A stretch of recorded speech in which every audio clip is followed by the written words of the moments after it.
reimagining the church. I invite you to keep in mind the notion of conversation.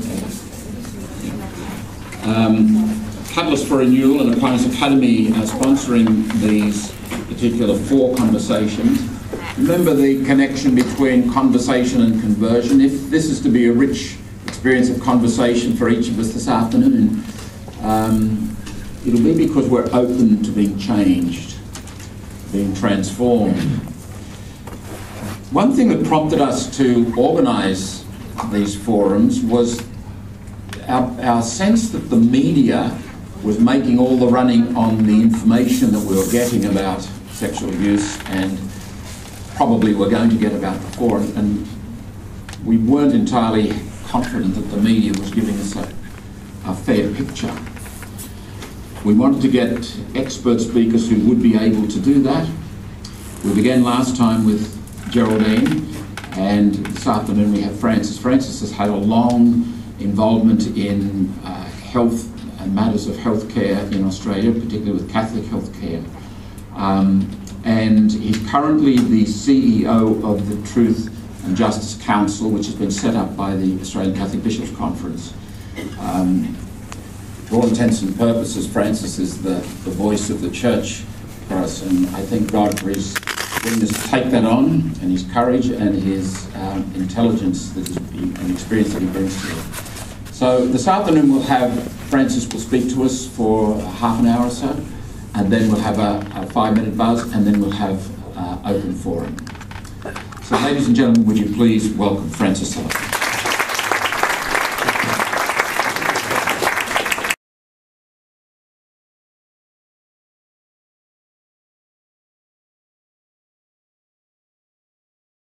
Your Grace, would you like some gravy? So this poor nurse was so nerve-wracked, and the nun was listening at the door, I might tell you, outside.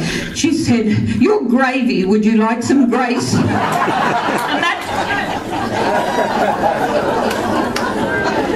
I could tell you not like that.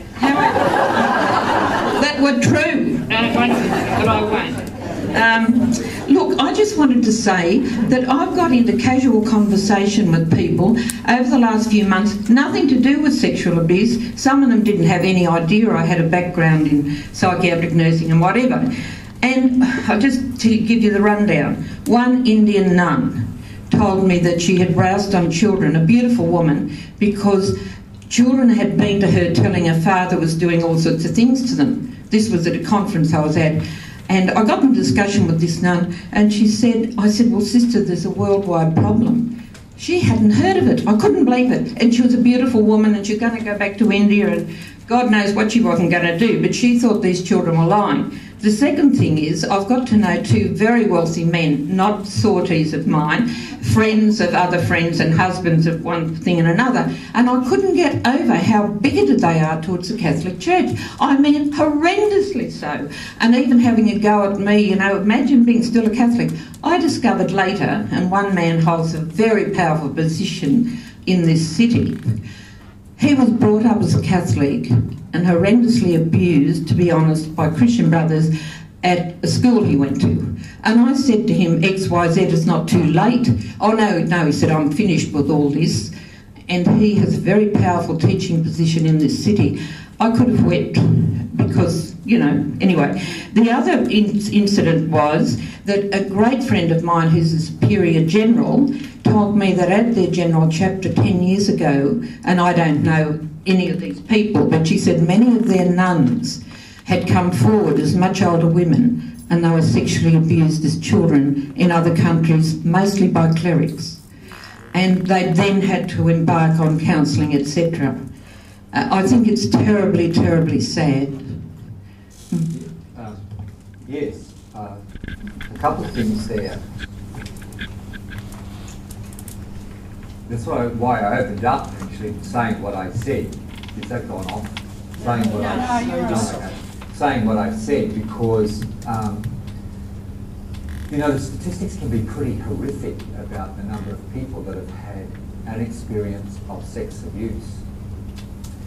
A religious leader told me that 10 years ago she went to a sort of information seminar in this area, and she was told that 1 in 4 women and 1 in 6 men, or males, 1 in 4 females, 1 in 6 males, have had some type of sex abuse. That's pretty heavy. And I thought, gosh. And she said, I could not believe that. Because she said, and then the next week she had a meeting of her congregation. And she looked out across her congregation and wondered about that. She told me that it took 10 years, but there would need to be 20 of the congregation. She said, 10 years later she could name 18. So how people define it, of course, and what it means for people and so on is different. But the point is, unfortunately, we're talking about something that a lot of people can either directly relate to or know about in their family networks or beyond. And it's not about the church always. So the other problem in the church is you're going to get people use this for their own ends. You know, you'll hear the one about, oh, well, this is because, you know, gay priests. Well, let's be clear. By far the majority of child sex abusers are heterosexual married men. So it's not about sexual orientation. It's about psychosexual issues that develop it and the like. It's different. The other important point is that we have taken a long time as a society to understand the long-term impacts of sex abuse on people.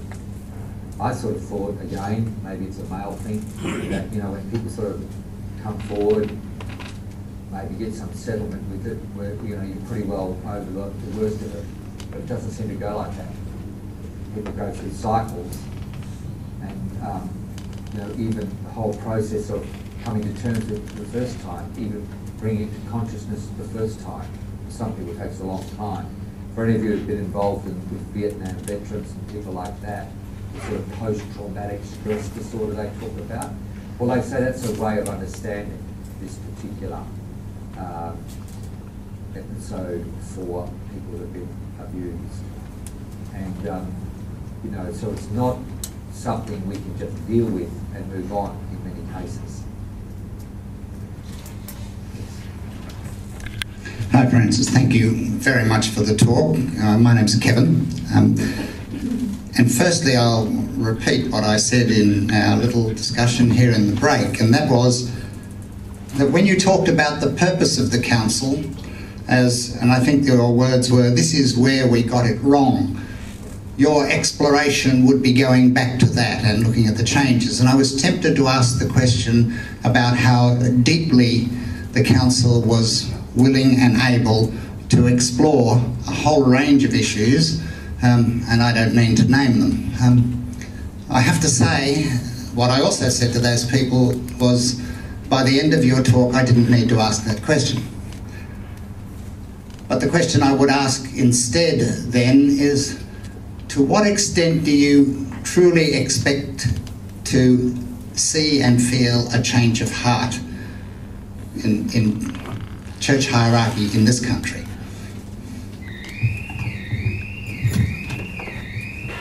A couple of things about that. Before I answer all that, I thought I should tell you who the council is.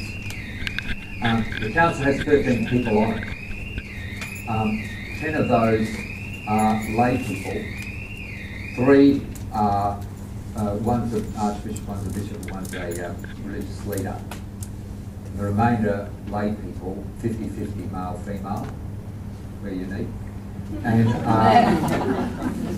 a couple of people on it are not Catholic. 4 people on it have either been directly abused or have direct family members who are abused. Again, that's unique, because a lot of church things have kept that people away with real experience. And that's to get to your answer. The reason we set up a council like that is because we want to send advice back in that is based on experience. There is no question that the problem for the Catholic Church is a cultural problem in the church. You know, I hate saying it this way because it's so bold, but pedophiles are everywhere. Okay? Child sex abuse is always about pedophilia. I mean, and I bow to Michael and others who have all the clinical expertise, but there's a technical term, pedophilia. It's applied to certainly, if you like, psychiatric condition or whatever, as opposed to people who perpetrate sex abuse. But let's leave it at that. The heavy clericalism in the church is an issue. I mean, for too long, people were too scared to confront authorities. For too long, people didn't hold authorities to any account. We still don't. I can't think of the last time we've held anybody in authority in the church to account. I think what we're doing to hold people to account in the Catholic Church is leave. People are voting with their feet, aren't they? When I was in Catholic Health 5 years ago, the participation rate of Catholics was 18%. That was defined as going to church once every 4 weeks. 18%. The participation rate now is 9%. So you think about that. That's a massive demographic shift. I cannot think of an organisation getting those sort of KPIs that doesn't change the leadership. I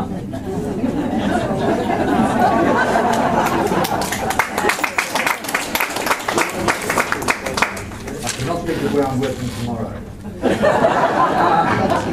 So the point is, there are a lot of cultural issues that need to be confronted. There's quite a lot of, if you're interested in this, which I am forced to be, there's quite a lot of good literature on this now from very considered academics. If you've got the time and you've got nothing else to do in your life, there's a book by a woman called Marie Keenan from Ireland. She's an academic. She's written on sex abuse in the Catholic Church, gender something, and organisational power. It's a brilliant book because it's very considered. It picks all the issues. It talks about those cultural issues. It talks about, if you like, identifying areas that would require reform.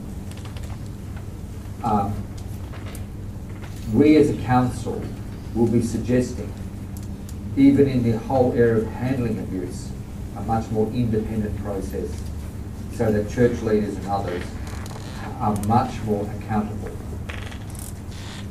Now, this isn't unique. It's actually happening in Ireland like this now. Because the trouble is, the Catholic Church is a cocktail of fiefdoms. Everyone who's a bishop and a religious leader has their own show and no one can tell them what to do. Right? No one. So when we say we've got a Catholic Church policy, it's more in hope than reality. Yep. Right? And so in this area of how we've treated people with abuse, no one, no religious leader, no bishop is accountable about how they handled it, how they gave people pastoral care, or for that matter, how they settled matters. So, you know, they do say you turn up at the door, get a ticket, you'll get a prize, but it doesn't mean you get the right one. And equally, it does mean that depending upon where you lived at the time, who you approached at the time, will determine maybe how you were cared for, or treated, or not treated, or not believed. I mean, this is the thing about organisations. If you're not careful, you go native. You actually believe the rhetoric of the organisation. We've got to learn to listen underneath it to what people are telling us. You probably read David Marr's piece yesterday, and you know, I'm sure that he's got himself a bestseller there, which I imagine is the aim. But more the point, David raises a number of points in that extract. I haven't read his other thing yet. But basically the extract is telling people, can you trust the church? That's really what it's saying. And when I'm interviewed, people say, well, how can we trust you? Aren't you a spin machine for the bishops? Aren't you just a front so the bishops don't get to speak? And I can see how people see that.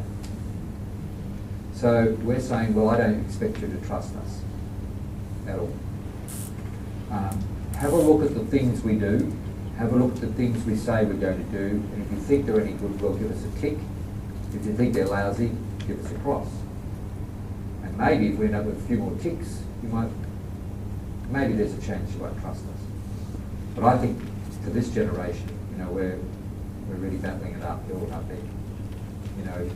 Most of the people I know say to me, you're a good bloke, you're a good friend, but bad luck, mate. You won't be winning me over. It feels like pre-selection in the new Labor Party.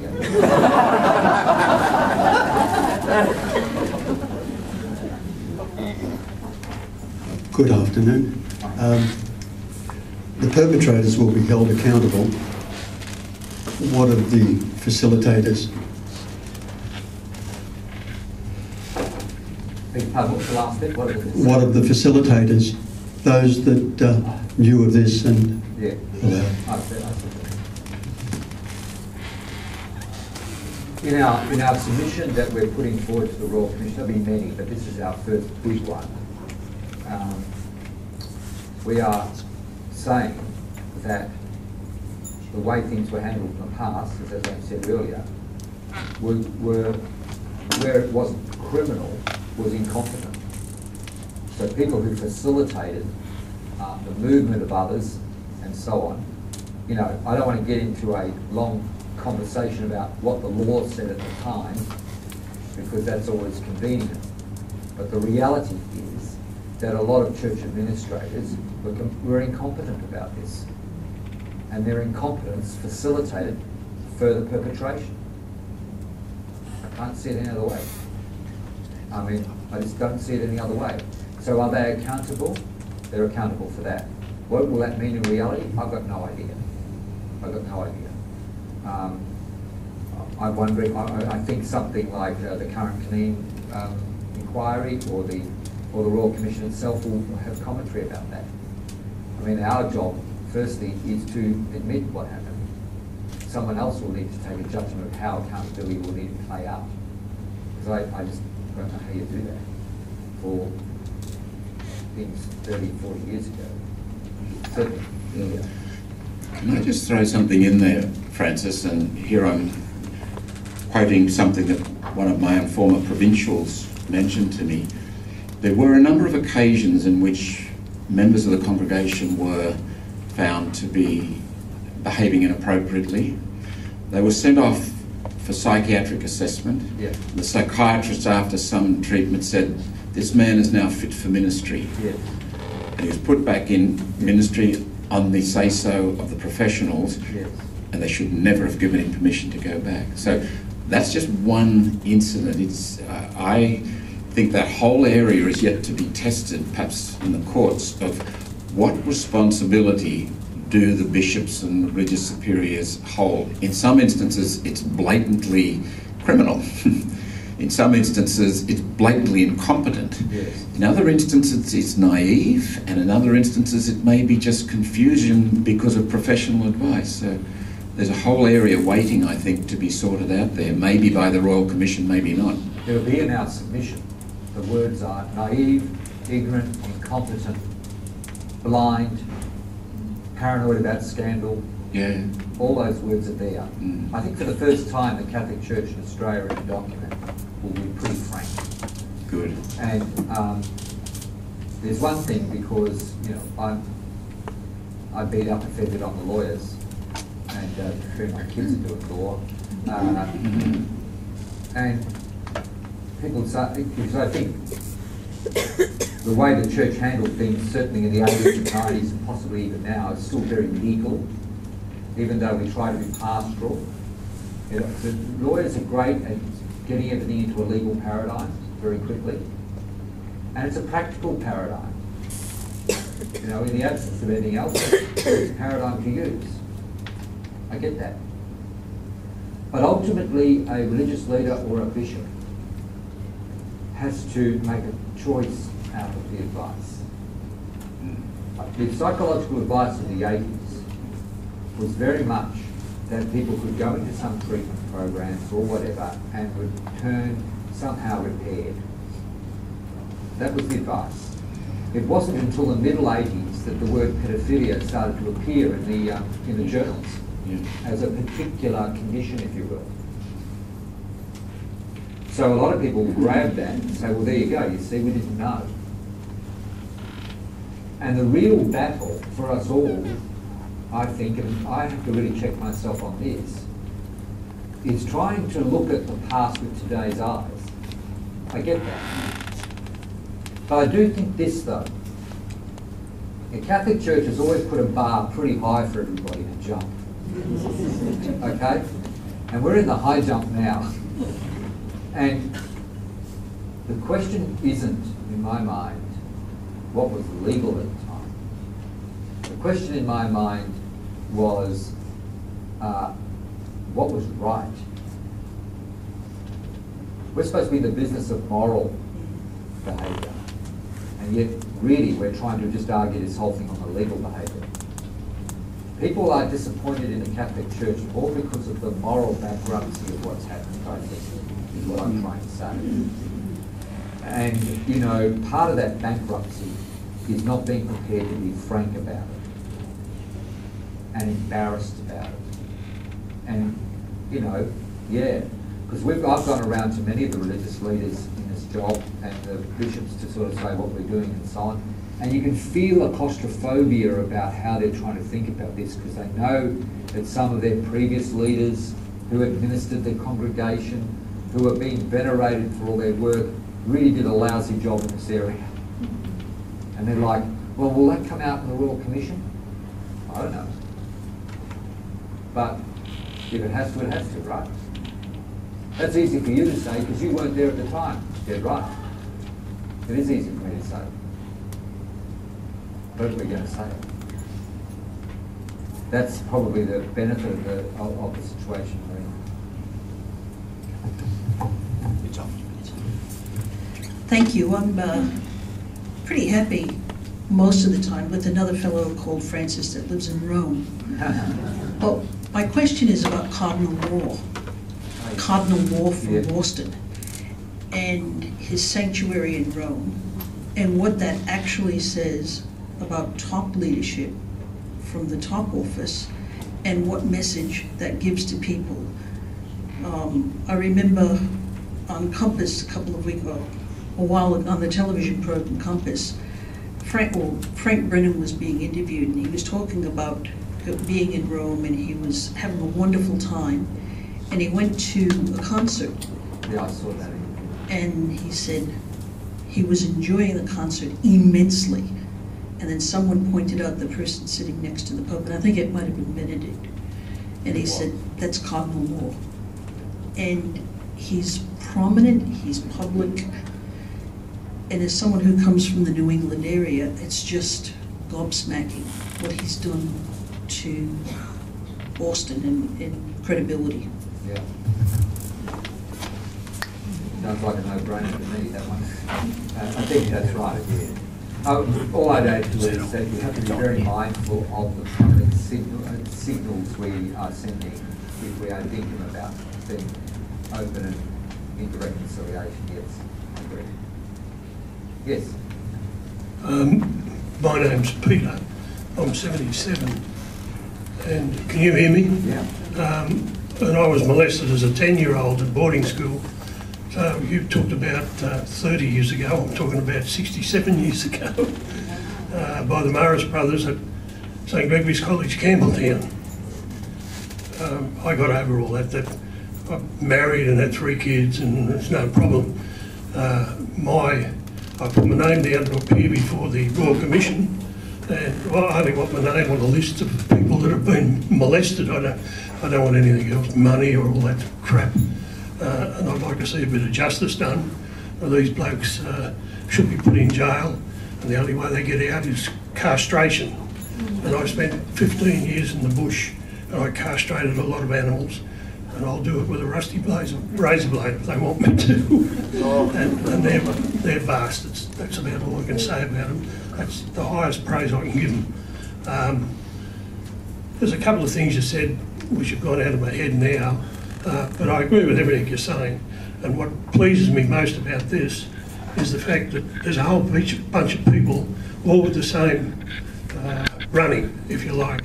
And it's good to know that we're not the only one that sees this and you think there's nothing being done about it. Now, I won't see any changes until I die, and most of the people here won't either. But as long as it's going to happen. And a good friend of mine said to me this morning, do you still go to church? And I said, nah, bugger the bloody church, I'm not going there. I can't. I'm still a Christian. Yeah. I'm not a Roman Catholic, I'm not a Sydney Catholic, until Paul gets his bloody act together. So you can comment on that if you like. I think it is important to always, for me, that helps. As I said at the time I went to the meeting in Melbourne, it's terribly important to work with mind about not letting people down, regardless of how they carry their stories. Thanks very much. It's on. Yes. Off now. Oh, okay. Yeah, turn it on. Turn it on. Good afternoon, sir. My name is Gunther Kerner. First of all, I'd like to make a short statement about ASCA. ASCA is a non-church organisation which is concerned about childhood abuse, and they say that 60% of all childhood abuse actually occurs in the immediate family, and only 20% occurs with outsiders like clerics and teachers and that sort of thing. But what I like to talk about just briefly is a theory of mine. I think the people in the Catholic Church who are pedophiles, or most of them don't become pedophiles, was priests or monks. They join the Catholic Church to be able to be in a trusted position so that they can they go through all the learning process, which might take 5 or 8 years or whatever, just to get into a trusted position so that they can take advantage of children. Thank you, Gunther. You know, that theory is picked up by some others as well. I've heard that. And there's no doubt that people can be very scheming in this whole area and look for opportunity, and has been put in the literature that some people have sought out religious life or priesthood because it would put them in a situation where they had access to young people. All I can say more broadly is that it seems to me it's quite a complex array of issues that lead to the phenomenon being so widespread. This is the most interesting part about it, the Catholic Church. Actually, it doesn't matter whether you're in Ireland, United States, Canada, here, New Zealand, mainly in the Anglo-speaking world, the Catholic Church has dealt with it the same way. It doesn't matter whether you're in Ballarat or Boys Town in Queensland, it's been dealt with the same way. It's almost as if there was a manual, and there's no manual, which takes you back to the question. There's something about the culture that needs to be addressed. And I think that point you made would be an aspect of that. Because if people are self-selecting into the church because of the convenience it will bring, it says something about our screening processes that really have to wake up. Yeah. Down to that. Thank you, Francis. My heart is breaking, I think, at the moment, just in a forum like this, and I guess most of our hearts are breaking. So what it must be like for the members of the Commission and somebody like you doing the job you're doing, I can't imagine. But one of the things that's really upsetting me this afternoon is the number of times you have indicated how difficult, if not impossible, it's going to be to deal with the question of accountability of the facilitators. And so how do we actually look forward to what the Commission finds if at the end of it there's going to be no accountability? And I've been thinking, is what we have to look forward to simply is that the Church's heart must break, just as our hearts are breaking. And I'd like to ask you, what does that actually mean to you in reality? What can happen to the hierarchy? How can we remove them if it's so difficult? What practical thing is there that we can look forward to?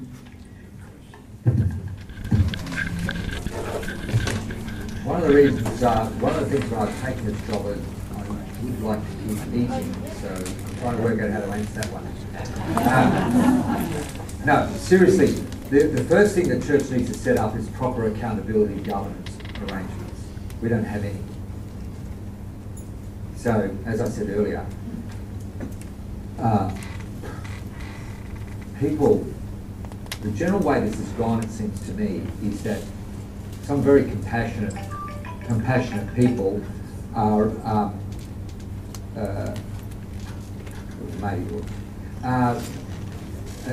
some compassionate people were given the job all the time to deal with people who are abused, and try to help them, and so on. There's all sorts of fine people. You know, we were talking earlier about a person who's a friend of mine who's very well known here, John Usher. People like him that have given their life actually, and you people who know them would see his life drained from this process. He's not alone. There's many people like him in various parts of Australia. That's not a particularly accountable way of dealing with things. That's usually what the Church does. We dump on people tasks that are too much for a person, instead of putting in place proper processes with real accountability and a degree of rigorous independence that others can trust through transparency. That's all the language. The Royal Commission will expect that of every institution, because the Royal Commission ultimately has as its goal how do organisations and institutions deal with the matter. It's not a name and shame on individuals. It's like, do you have practices in place? Have you got people trained? How often have you looked at and checked on that? Where is the public reporting? What have you done about X, Y, and Z? You can't put your mates in the job. They've got to be trained independent people. Where's the rigorous advice? All that sort of thing. Now, our hope as a council is to put forward that structure by the time we're done. And that'll be the best we can do. And I think if that sends, if you like, a paradigm shift for broader issues, then good. But, you know, I think we've got to be realistic and know that if we can pull that off, that would be quite a sea change anyway. Where's the mic? Right there. Yes. Thank you very much. I'm sure everyone agrees that this has been very thoughtful and stimulating talk. One of the things that I think is gives us an example of where we can start is in the Code of Canon Law, which, as I remember, says along the lines that sexual abuse should be treated with care, but kept secret. Well, this is a non-canon lawyer speaking.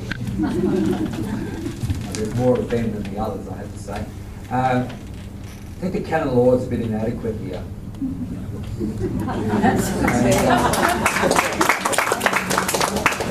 If this was an interview with, what's her name, Lee Sales, I would simply say, well, canon law is all about people shooting their mouth off, but I wouldn't say it here. The canon law really is inadequate for this. The canon law is about, in this area, dealing with a priest, or what they call a cleric in canon law, and their behaviour.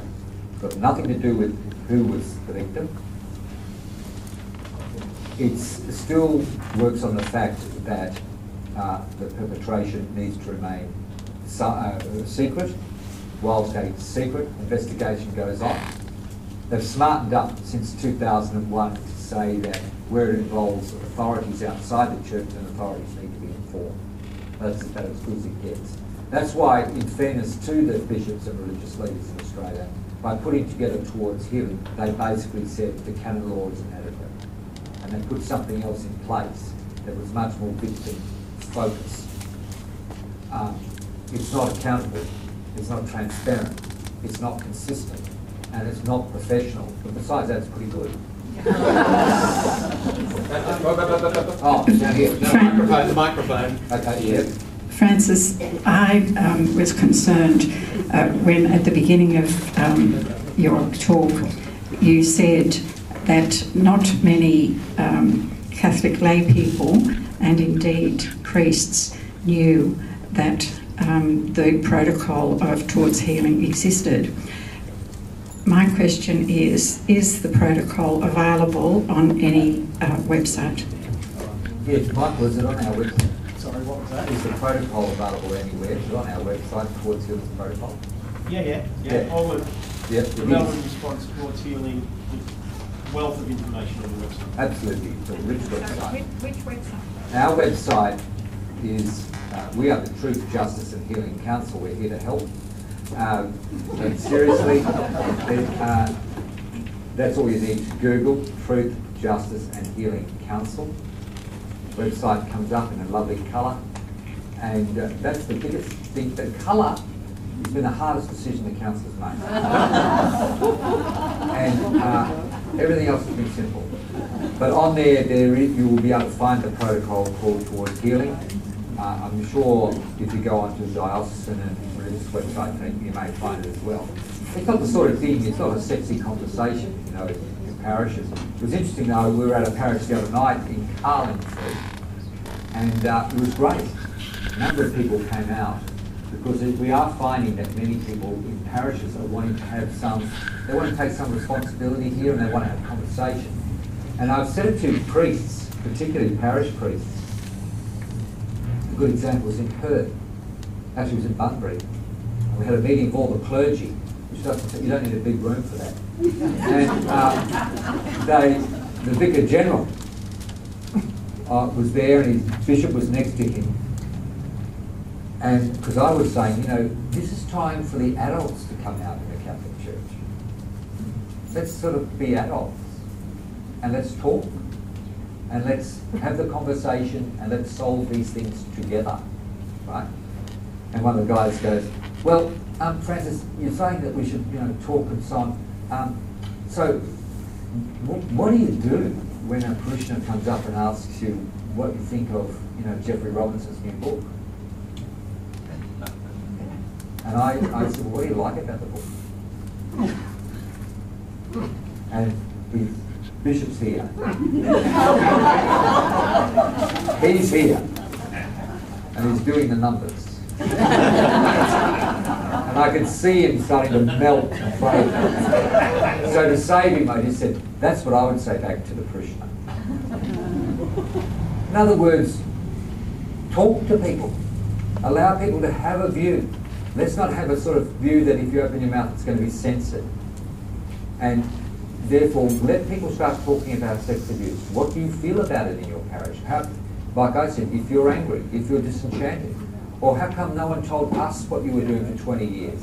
All we've been hearing in the media is how bad it is. We haven't heard about the good things you're doing, the efforts and the resources that have gone in. You know, as I've said to the bishops, you can't build a political campaign if you don't give people information. I mean, Labor found that out. You know, you can't tell people you did a great thing about climate change when no one knows what you did.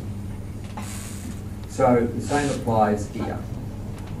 So it's on the website. It's probably the best website you'll go to today. Hello Francis, my name's John. Thank you very much for taking the role, and I think your phone calls say something about the challenge that faces us as a church. Yeah, don't quote me on the phone call. For me, I think they're beautiful stories which say it all, really, because I think for me it's all about being adult, and that's a culture shock. and I would hope that the group that you are part of are able to, as well as do the responding to the needs of meeting the Royal Commission, are able to say some strong things internally to the church, because I suppose I look around in the church and I'm familiar, like currently, the situation of some lay pastoral workers who are currently employed by the church, who get 25% less than other people in other churches who they work alongside, because subsidies don't find their ways to where they should, for example. So I think this sort of treating people as children is rampant, and my fear is that unless that culture changes, more abuse will happen, and it may be in very different circumstances, but you know, I would hope that your group's able to say some strong things about, for Pete's sake, let's be adult. Organisations, all organisations have cultures of abuse. We're not alone on that. The other part about it, of course, is I think that even, if we go back a couple of questions, the rigours of governance these days, what you call best practice these days, are so far away from what the church's culture is, it's startling. The church, like the Defence Department, is a closed system. We have our own code, our own ways of promotion, our own sort of definitions of those in, those out, our own unyielding requirement for loyalty, and oftentimes when an outfit becomes dysfunctional, then the first casualty is always going to be honesty, and that's what happens.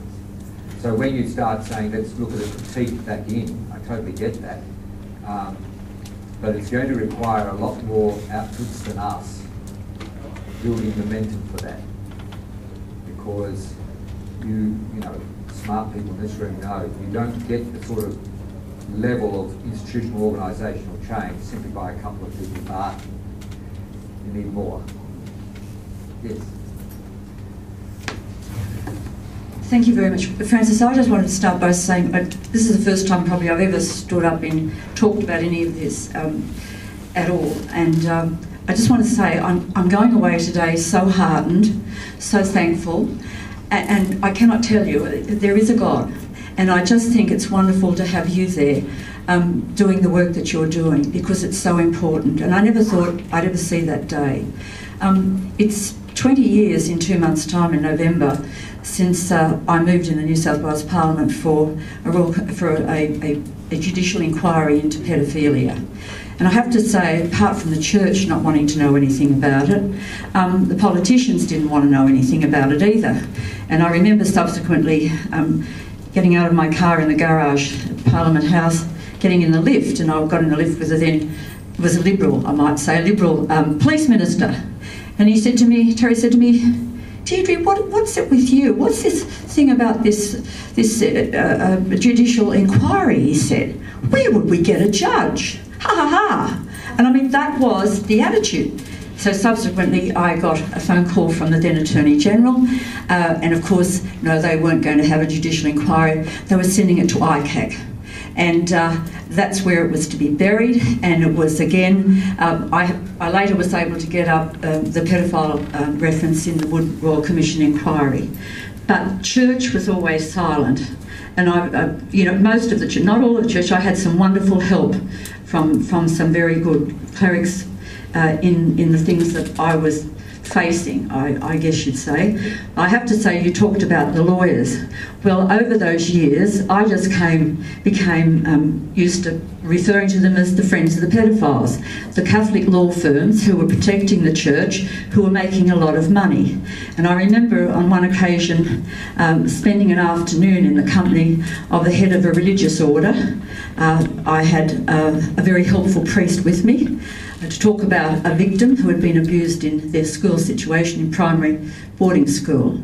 And it had been a bit of an onerous afternoon. And I always remember the next morning in my office getting a phone call from that superior saying to me, look, as a matter of courtesy, I'm ringing you to say that we've been speaking with our lawyers, a Catholic law firm that I knew very well, and as a matter of courtesy, I'm letting you know that we will be subpoenaing all your documentation. And I mean, that was it. And that was the way you were spoken to, and that's the way it all happened. And I just want to say, I hope that we're going to get somewhere now. I think the big problem is at the Vatican level, in that the whole thing is, over these years, it's been taken for practice that we don't talk about those things. You mentioned cardinal law. Oh, that's an absolute disgrace. You can go to the Cardinal, now retired in California, Mahoney, and you can have a look at him. And I just want to recommend to everyone here today a book that's just out. I don't know whether it's here, it's in the United States, Mortal Sins, Sex, Crime and the Era of Catholic Scandal by Michael D'Antonio. And it's really a rewrite of Jason Berry's book back in 1993, a book that I bought a number of copies of and gave to various people in the church to read because it was so well documented, and he acknowledges Berry's contribution, and Father Tom Doyle. Tom Doyle, who's one of the great people in terms of church, who didn't walk away from it but tried to do something about it. And I recommend it. It's excellent reading. And I have had some friends, religious friends, read it and who've said, this is a very, very good book. So, and thank you so much for your time today. Yeah, I've read that book too. Could you repeat the name of the book again for us? Vince is my name.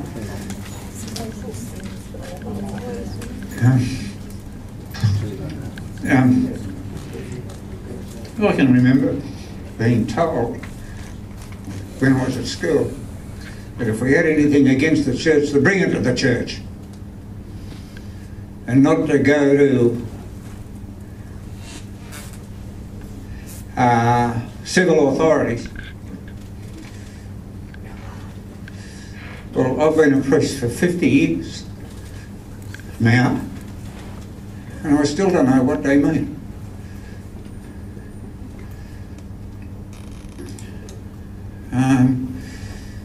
I was kicked out of school in fourth year, after the first term in fourth year, and I can still remember the principal's report card to my mother, and it said, Vincent seems more by inclination than ability, unfit for any studies at school. So I didn't go to Olive School that day. Then I was working for Thomas Cook's in Bridge Street. And I got a call from a priest one day, and he says, Vince, would you give consideration to going into the seminary next year? I was 20. I says, oh, you wouldn't get me in. I says, I haven't finished school. He says, I'll give it a go. How you going? Lady outside.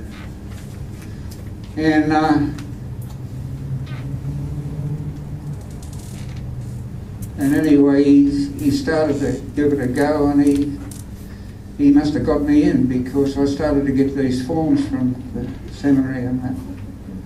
And then he rang up again shortly before I left work, and he said, when are you leaving work? I said, oh, I'll leave a couple of weeks early because I need a holiday before I go into the seminary. And he says, well, who are you going with? I says, I'm not going with anyone.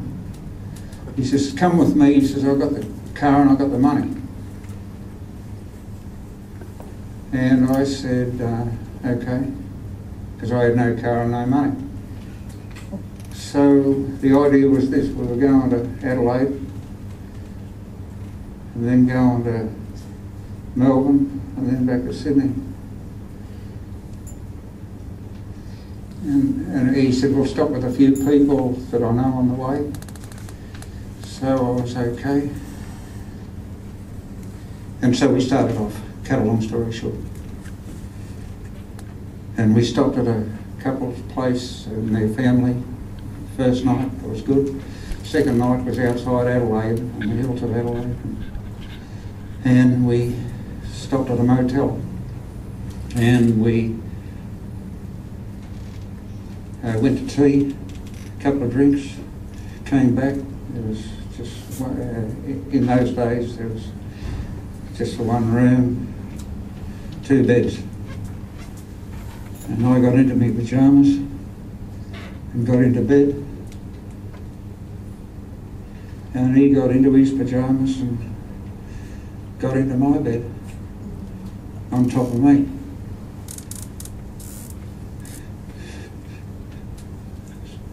So I was a bit shocked. I didn't know what to do, so I punched him in the mouth, knowing that he would get out then and get into his bed. But he didn't.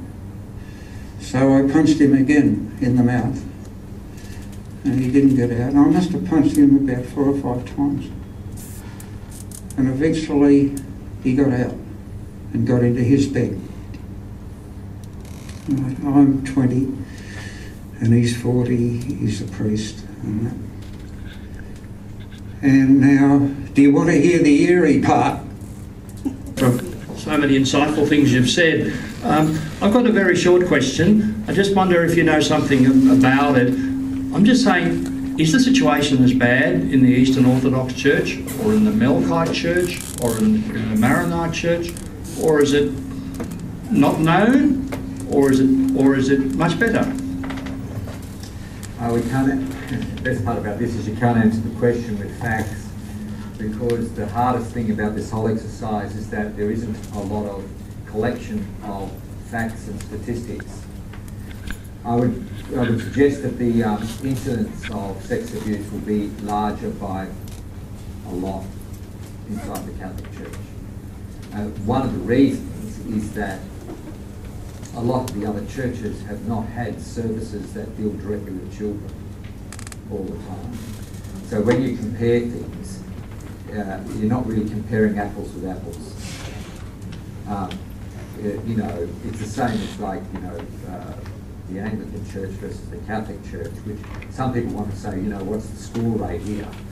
Well, big deal. I mean, most of the churches have not had, you know, homes for very disadvantaged boys and orphanages, and for that matter, even homes for girls.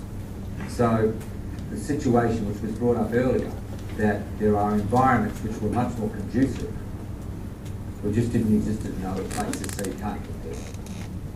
Thanks a lot.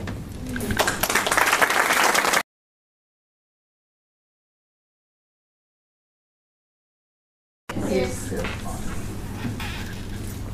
And thanks for turning up inside on a day like this. Frankly, I live in Canberra and it's great to see the sun. And I know that those two things don't go together, living in Canberra, but it was nice to come down on the plane this morning, and it's always nice to do a favour for a friend who's done a few for me over the years in conferences and things like that. Look, you know, this isn't an easy topic to talk about. If any of you find it upsetting, I totally do, and I apologise for that, because, you know, it's always a surprise. It shouldn't be, but it is a surprise, the number of people who will come up to me afterwards and say, well, you know, Francis, this happened to me. So, you know, I know there might be people in this room who have had some proximity to the whole issue of sex abuse, whether it's clerical or not. So I hope that it's unsettling. I didn't want to do the job.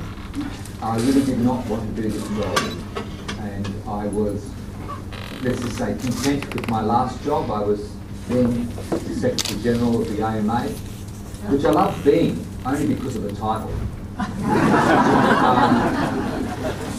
Because, you know, I used to go into CAD. You know, Caddy would say, so what do you do? I'm the Secretary General of the AMA. He'd go, bloody doctors. All they do is charge and charge and charge. And I go, yeah, mate, can't do without the spending. No, that's true, mate. What do you think of the footy? Oh, so then I took this job. And I got into the cab. The bloke says, what do you do? And I think, well, you know, it's really important to stand tall in your integrity and say and believe in yourself. And I said, oh, I'm doing a job for the Royal Commission. Bloody Catholic Church. Jeez. And I go, yeah, mate, what do you think of the footy? Now, the point is, we all are carrying that heavy shadow regardless. That's the problem. So when the Archbishop rang me up to ask me to do this job, when I firstly said no to him and said he had to wait 5 days before we had a conversation about it, I said to him, well, look, I'm angry as hell, to be honest. I think it's all been stuffed up. And I'm not interested in defending the indefensible. So I think you've got the wrong person. And I think the lawyers have taken us by the throat and we've been led by them all the way, and I think you've got the wrong person. Why don't you get yourself a lawyer like you have every other time? And he goes, I think we've got the right person, which is just Tom, I think. Because knowing me, I was always going to say yes, it's just how long I held out. And but more the point is, I don't think the church leadership understands how angry people are. That's the first point. The second point, this is about the church leadership. It's not about us. And it's taking our sense of rage to get people to come to terms with the fact that it hasn't been handled well. And there's a need to accept that at the highest level. For too long we've said there's a few bad eggs in the basket, or whatever we call it. The truth of the matter is there are two issues here. There are people that did the abuse, and there are people that didn't come clean about the abuse. And I've got a feeling, I know it sounds a bit harsh, but it's the second that's a bit harder to swallow than the first. I don't wish to demean the first. So where are we at? We're at a time of heightened political environment, because this is now a political issue as well as a social issue. Why is it a political issue? Because it's taken huge social activation by people and groups to get something happening. That's called politics. You know that all the way to the day they announced the Royal Commission, we had church spokespeople saying, we don't really need one. And then when they announced it in typical form of ours, we welcomed it. The truth of the matter is that people who've been abused, their families and friends, have finally prevailed. When the Royal Commission was announced, and then they slowly put it into operationalised, by March this year was the opening, they call it. Happened in Melbourne. And Justice McClellan, who's the Chief Commissioner, did a presentation. Said many things, but the most telling thing he said, I believe, is when he said, today we are going to start to bear witness. Now that's a pretty strong statement to make for the start of a Royal Commission. It's basically saying to the people who have been damaged and to victims and others, We are going to let your history take centre stage. The truth needs to be revealed. Everyone says to you, what's truth? Well, truth is experience, actually. It's what people have experienced. That's what needs to be revealed. So we're in a heightened atmosphere politically. It's a heightened social issue. It's no excuse for us that over 60% of child abuse happens in the home. It's no excuse for us that about 8 to 9% of all child abuse happens in the religious setting. The fact that it happens in the religious setting is our problem. Don't worry about the rest of the problem. Let's not spin it away. Secondly, when Catholics have been surveyed, it's interesting. There's a thing called a Church Life Survey. You know, I've been out of the show for 5 or so years, and so I'd forgotten about all this. But the Church Life Survey, some of you may have, you know, participated in it back in 2009-10. They had lots of questions, but around questions 40 onwards, they asked specifically questions around sex abuse. And so these are the rusted on. This is the show who turns up each week. And they were asked questions like, you know, what do you think about how the church has handled the whole, how trustworthy has the church been? 78% said non-trustworthy. So don't worry about the media here, team. It's our own pride.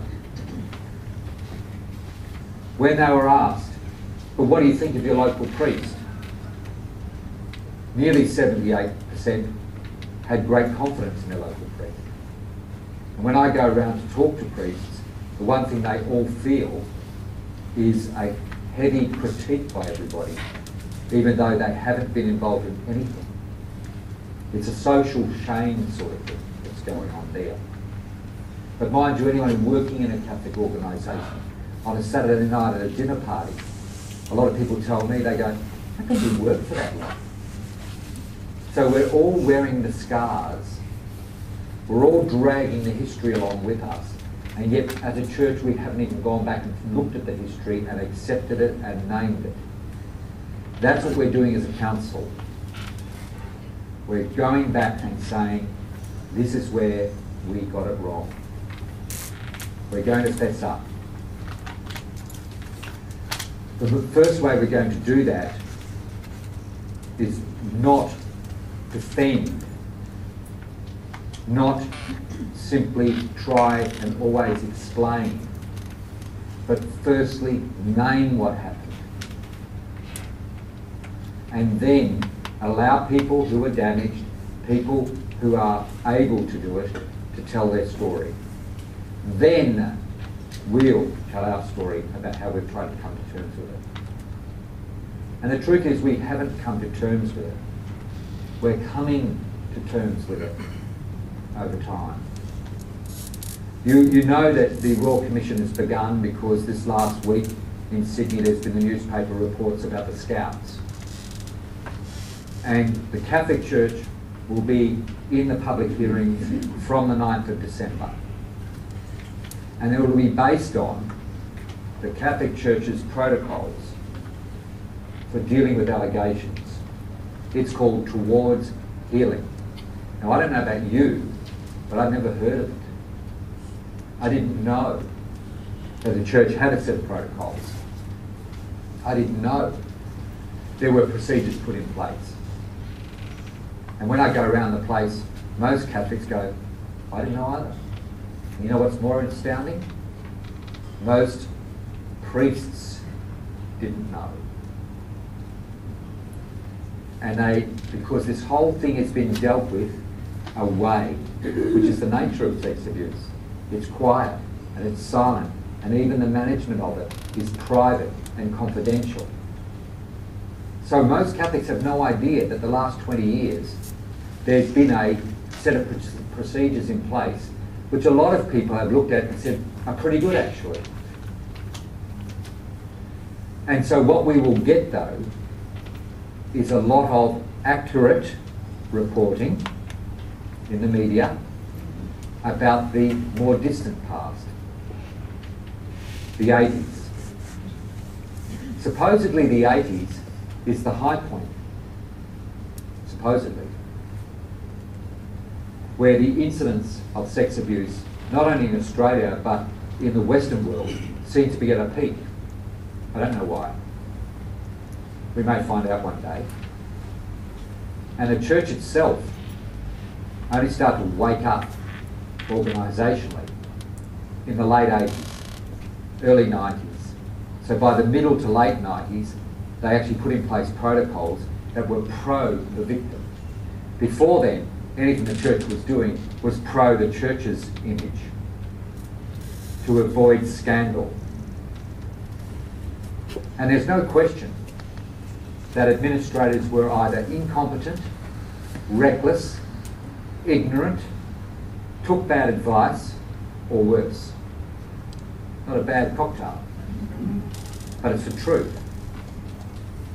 There's no use gilding the lily here. There's no use running a spin machine here. We're done. Our spin machine failed. We've got a Royal Commission.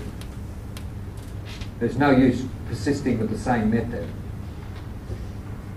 And that's what's confronted, I think, the church leaders, whether they're bishops or religious leaders, that frankly the model's broke. And we need to do it and embrace this differently. That's why we have the council. In that same survey, the practicing Catholics were asked what was their impression of the media coverage. You know, over 50% of practicing Catholics thought that media coverage was reasonable. Now, in some of the circles I walk in, people who are feeling a little raw about all this say, the ABC and the Fairfax Press have got it in for the Catholics. Seriously? We are the biggest grouping of perpetrators per capita. Sorry about that, but it's true. So, that's called news. The reporting at a fundamental level is accurate, because the narrative said that people who were abused when they came to the church were disbelieved.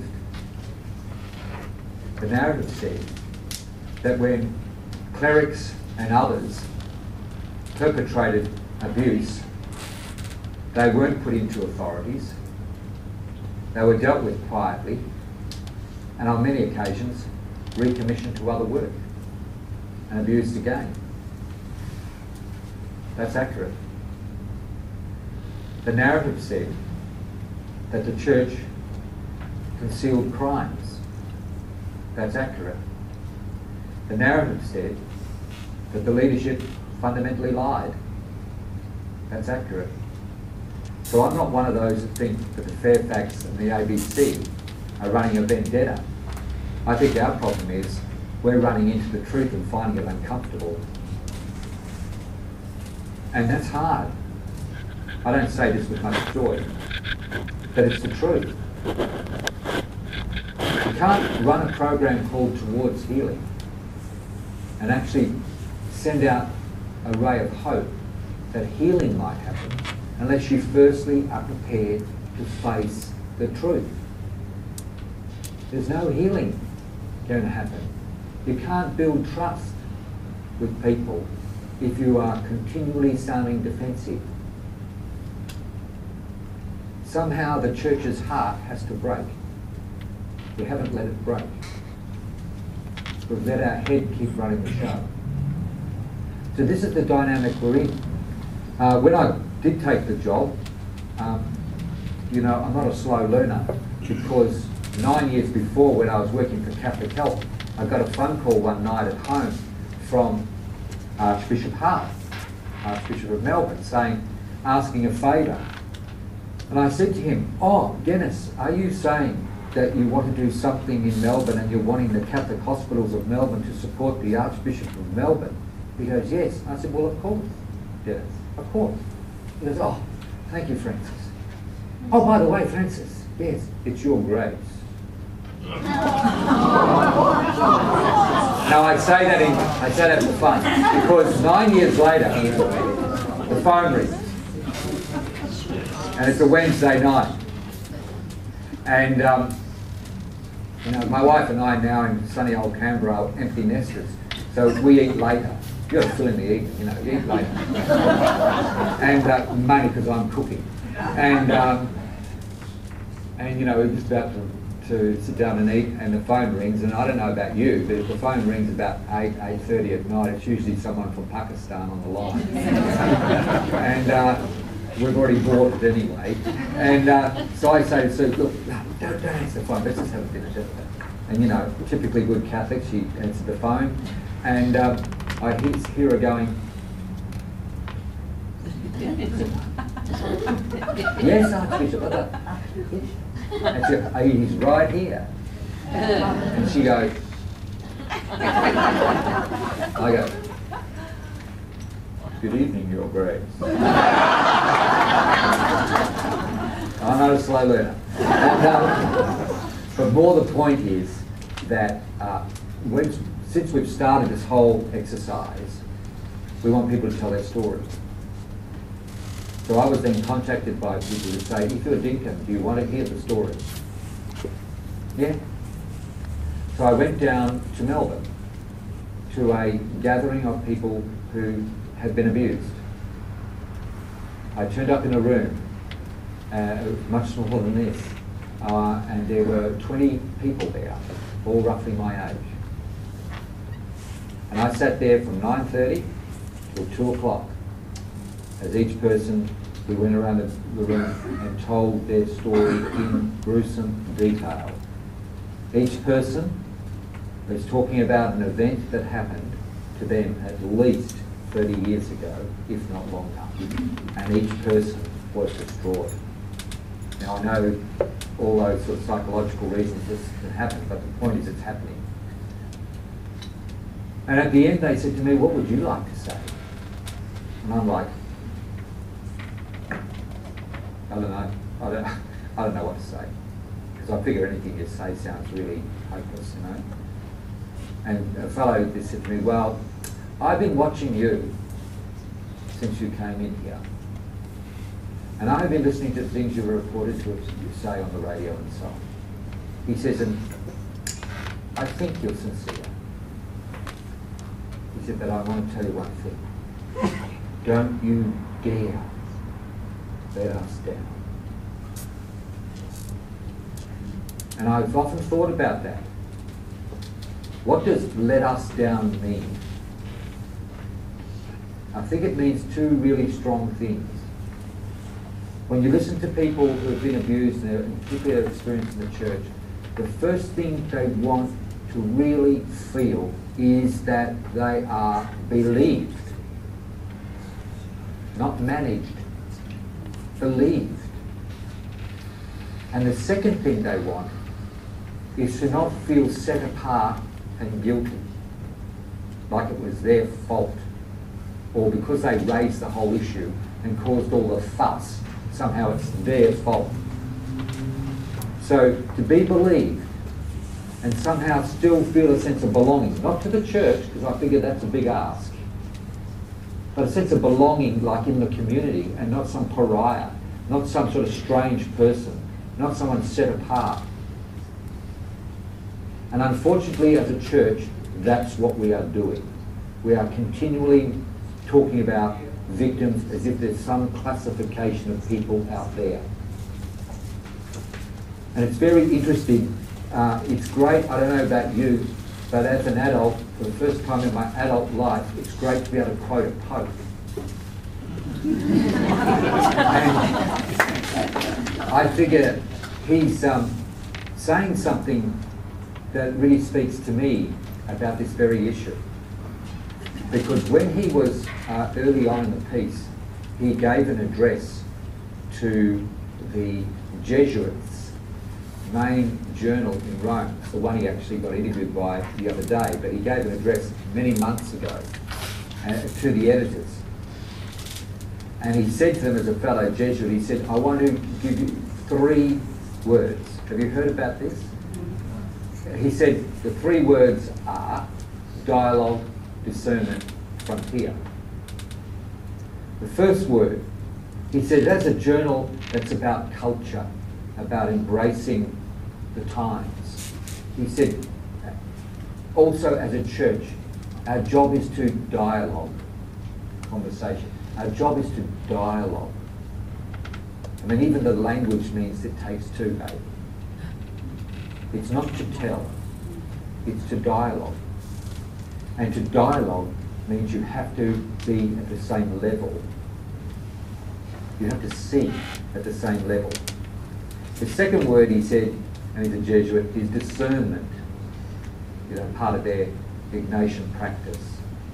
He said, the church cannot pretend to know the aspirations, the movements, the desires of the heart unless you're prepared to know it, to experience it, to read it, to name it. It's a beautiful way of looking at things. Again, not telling people how their heart should be. And I think one of the problems we're facing with the sex abuse thing in Australia is that for too long, the church has run a constant commentary on the choices people make in their lives, rather than being a companion to help people do life. It's different. And that's, a companion is a person who helps you discern, doesn't judge, doesn't tell, doesn't point, doesn't scoff, doesn't tut-tut, but helps you discern. And the third thing he said was a classic, I reckon, is frontier. He said the church has got to go to the frontiers. And you know, in the old language we put that the margins, on the fringes and so on. And we sometimes think about that in very extreme terms. But we all have a frontier. You know, that old bloke who keeps coming back to Sydney because he gets a lot of money. What's his name? Leonard Cohen. And he's got a great song called In My Secret Life. We all have a secret life, part of our frontier. But what the Pope's saying is, go to the frontiers. And then he says this great thing, but resist domesticating the frontier.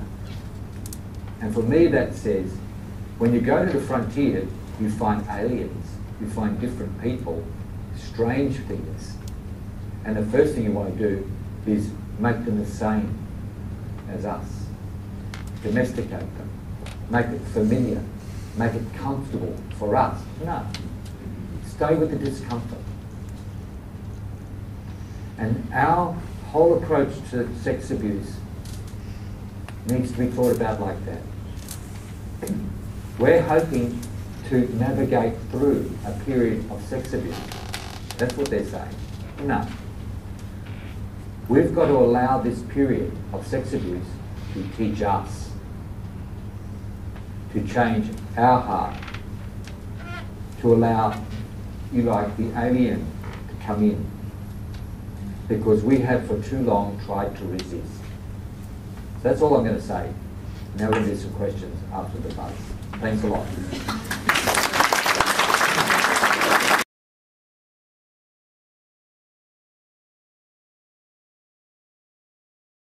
Let me give you a snapshot. I'm sorry I couldn't hear more of the excitement in March this year when Pope Francis was elected and Catholics and others began to realise that some new era was beginning in the life of our church. I must say I was a bit stunned at my own excitement. You see the jumping nuns who were very excited, but I was expecting the whole thing to take quite a bit longer, and none of the candidates I'd researched, because you can't, well, I certainly didn't have time to research them all, so you had to sort of make your picks. None whom I had researched got through, and I had absolutely no idea of even the name of a man called Jorge Mario Bergoglio until I met, it was earlier in that DVD, which is available from ABC shops, by the way, should you care to, go and seek them out. I had an interview with Father Richard Leonard, the Jesuit, who was over actually teaching a course in the Gregorian He goes over about 2 or 3 times a year, I think. And of course, many of you may know Richard. I had an interview with him while we were standing up and saw black smoke coming out, because the top of the Jesuit house looks right over the Sistine, and it's glorious. And he had said to me, not on air, off air, he said, you know, I've got a feeling that our bloke, Bergoglio, could come through. And I said, why? What makes you think a Jesuit's going to come through, sort of thing? And he said, oh, well, some of our men were talking to some of the cardinals down at a cup of coffee earlier in the day, and they had said he'd done very well at the congregations, the general congregations, and crucially, they weren't going to let age bother them. And he thought this was a most, as it turned out, utterly accurate forecasting. I walked away thinking, oh, you know, that's Jesuits for you. I thought, no hope. But he said to me, he said, you know, Bergoglio, he said, he's Archbishop of Buenos Aires. He said, you know, he was runner-up last time. He virtually, you know, he sort of almost Ratzinger blitzed it, he said. But he was runner-up last time. So all of this just went to my head and it filed away somewhere. It's one of those moments of absolute luck. Because I was in the square doing crosses with Fran Kelly on breakfast, and you know, it was incredibly intense. The excitement, but who was this man, was amazing. And suddenly I was on air to Fran Kelly when someone said, oh, it's Bergoglio. I was listening to the other man in the red hat, I've just forgotten what he's, Camerlengo, I think, he's one of the assistant Camerlengo, and I heard this word, Bergoglio. Oh God, it's what Richard Leonard told me. And I was able to suddenly sort of wax eloquently, or sort of eloquently, to Fran Kelly in a moment of total and utter luck. Unlike poor old Paul Collins, who I don't know whether he was on News 24, and he was sitting up, he was virtually on constantly with his great knowledge of the church as a historian. And he, instead of hearing the word Bergoglio, it was very hard to hear, he heard Bagnasco, Cardinal Bagnasco from Genoa, who was a genuine possibility. And he waxed eloquently about Cardinal Bagnasco and all that he could bring for about a minute and a half. And I heard later, in fact, I saw Paul 12 hours later and he was still white. And I didn't know this had happened. And when he told me, you know, you always try to help your colleagues through mistakes. Oh, well, don't worry about it. And he told me that they'd let him go and they sort of, he'd gone up to the news and they'd cut him off and then they'd said to him, mate, it wasn't Bagnasco. And of course, when he told me, I felt myself go white on his behalf, and I couldn't say a word. I really wanted to say, oh, Paul, don't worry about it, that's okay. But I just sort of thought, oh, thank God. Thank God. There, for the grace of God, went I. And it was one of those truly amazing moments when you just think, oh no, that's a mistake that I couldn't bear to make. And then, of course, that marvellous moment that you did just catch there, which still sends shivers up my spine, with the utterly simple and inviting Fratelli Sorelli Buonasera.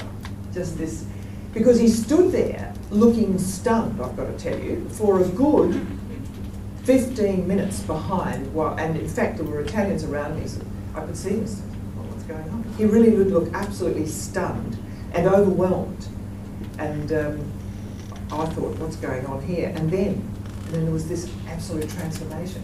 I mean, it is an amazing, actually, imagery that will stay in my mind. And then that wonderful invitation to pray for him. Would we all pray for him? And you could have heard a pin drop in that square. It was quite something. And then marvellous day 2, watching him celebrate Mass in the Sistine on the big screens that they have erected around the square, and lots and lots of people around me. So look, precious memories for me personally, and maybe for many of us with some variation. In the intervening 6 months, where is he taking us as believers, and where is he taking our church? Is he reimagining this institution, to which the very fact that you're here on a beautiful Sunday afternoon, I assume so many of us are still devoted to, despite its 5 minutes to midnight predicament. Because exactly what he plans, in my opinion anyway, remains opaque. Although there's a lot to be attracted to in the way he's behaved so far. Although I sense there could be some surprises to come, to be honest, because I don't think I know him yet. I don't feel so. Anyway, I like what I see, but I just don't feel I can say that with confidence. And yet I do wonder, I must say, how much he wishes to draw the lay world right inside the structure, to tap the lay world's wisdom and experience of these revolutionary times of ours, of the late 20th and the early 20th centuries. And I hope you can forgive a bit of tilting at windmills by a humble Australian. But in a way, I thought this might distill it for you. I wish I could step into the role of temporary consultant to the Pope for the next 500 days. Better still, to have been asked to do so. Because surely many of us who feel they have to come to the aid of the party, to quote the cliche, in thoughtful ways, know that there's never really been a time quite like this in our lifetime, where it demands our devotion in the midst of all of this shame and bewilderment. We have to really think creatively and deeply. So that's how I'm going to position my contribution today at the start of this Catalyst series. I'm going to think of myself as offering advice from my world of the laity, because I think we have a lot to offer. And I'm going to outline some of the people and the institutions who've influenced me, and I might end with some thoughts that are swirling around me, not quite fully formed yet, I admit, about how the church might be of service to the culture we live in now, with its gaps and its identity vacuums, and I really would hope to hear your thoughts. The point is, big secular institutions have experienced the type of existential crisis that the church is going through now.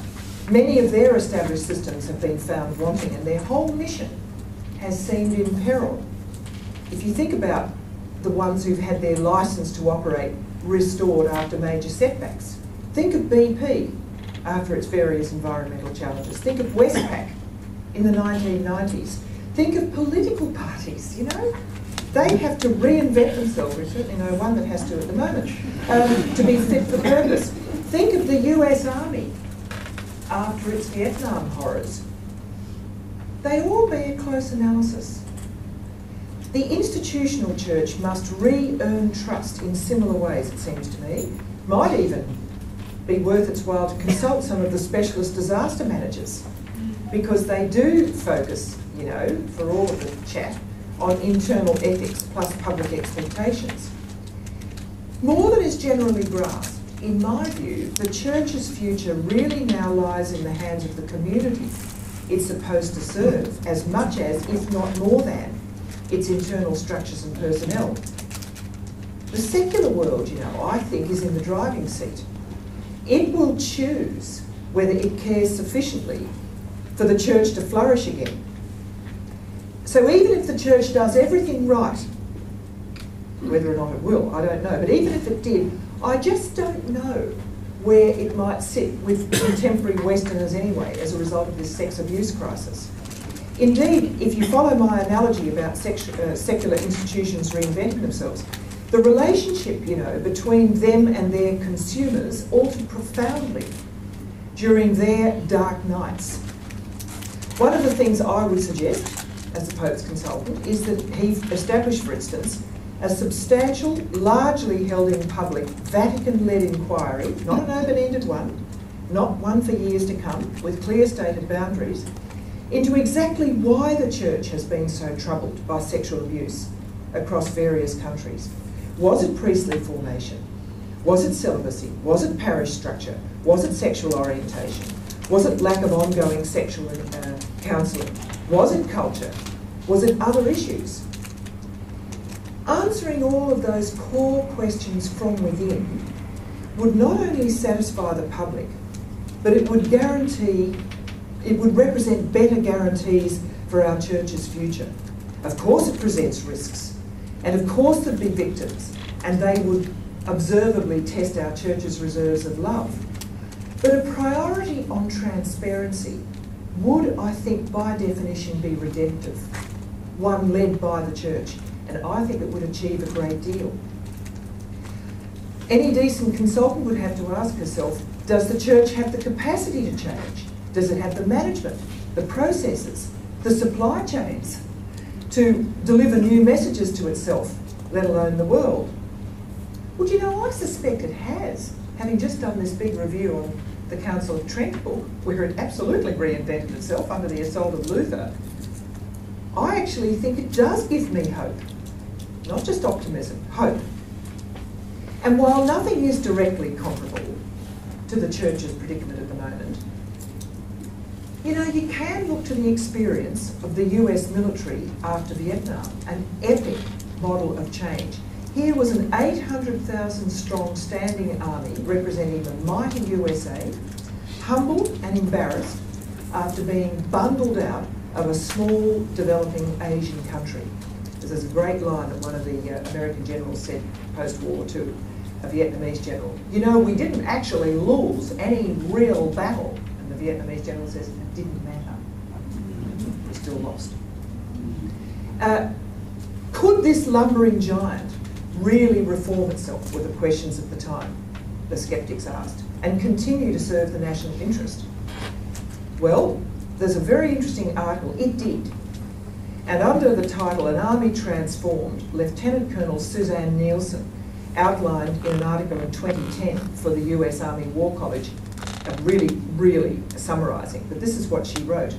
During the 2 decades preceding the Persian Gulf War in 1991, the US Army went through tremendous reform and rejuvenation. First, leaders within military organisations are essential. Second, military reform, and I would say church reform, is about more than changing doctrine. An organisation must have appropriate training practices, personnel policies, organisations, equipment, and leader development programs.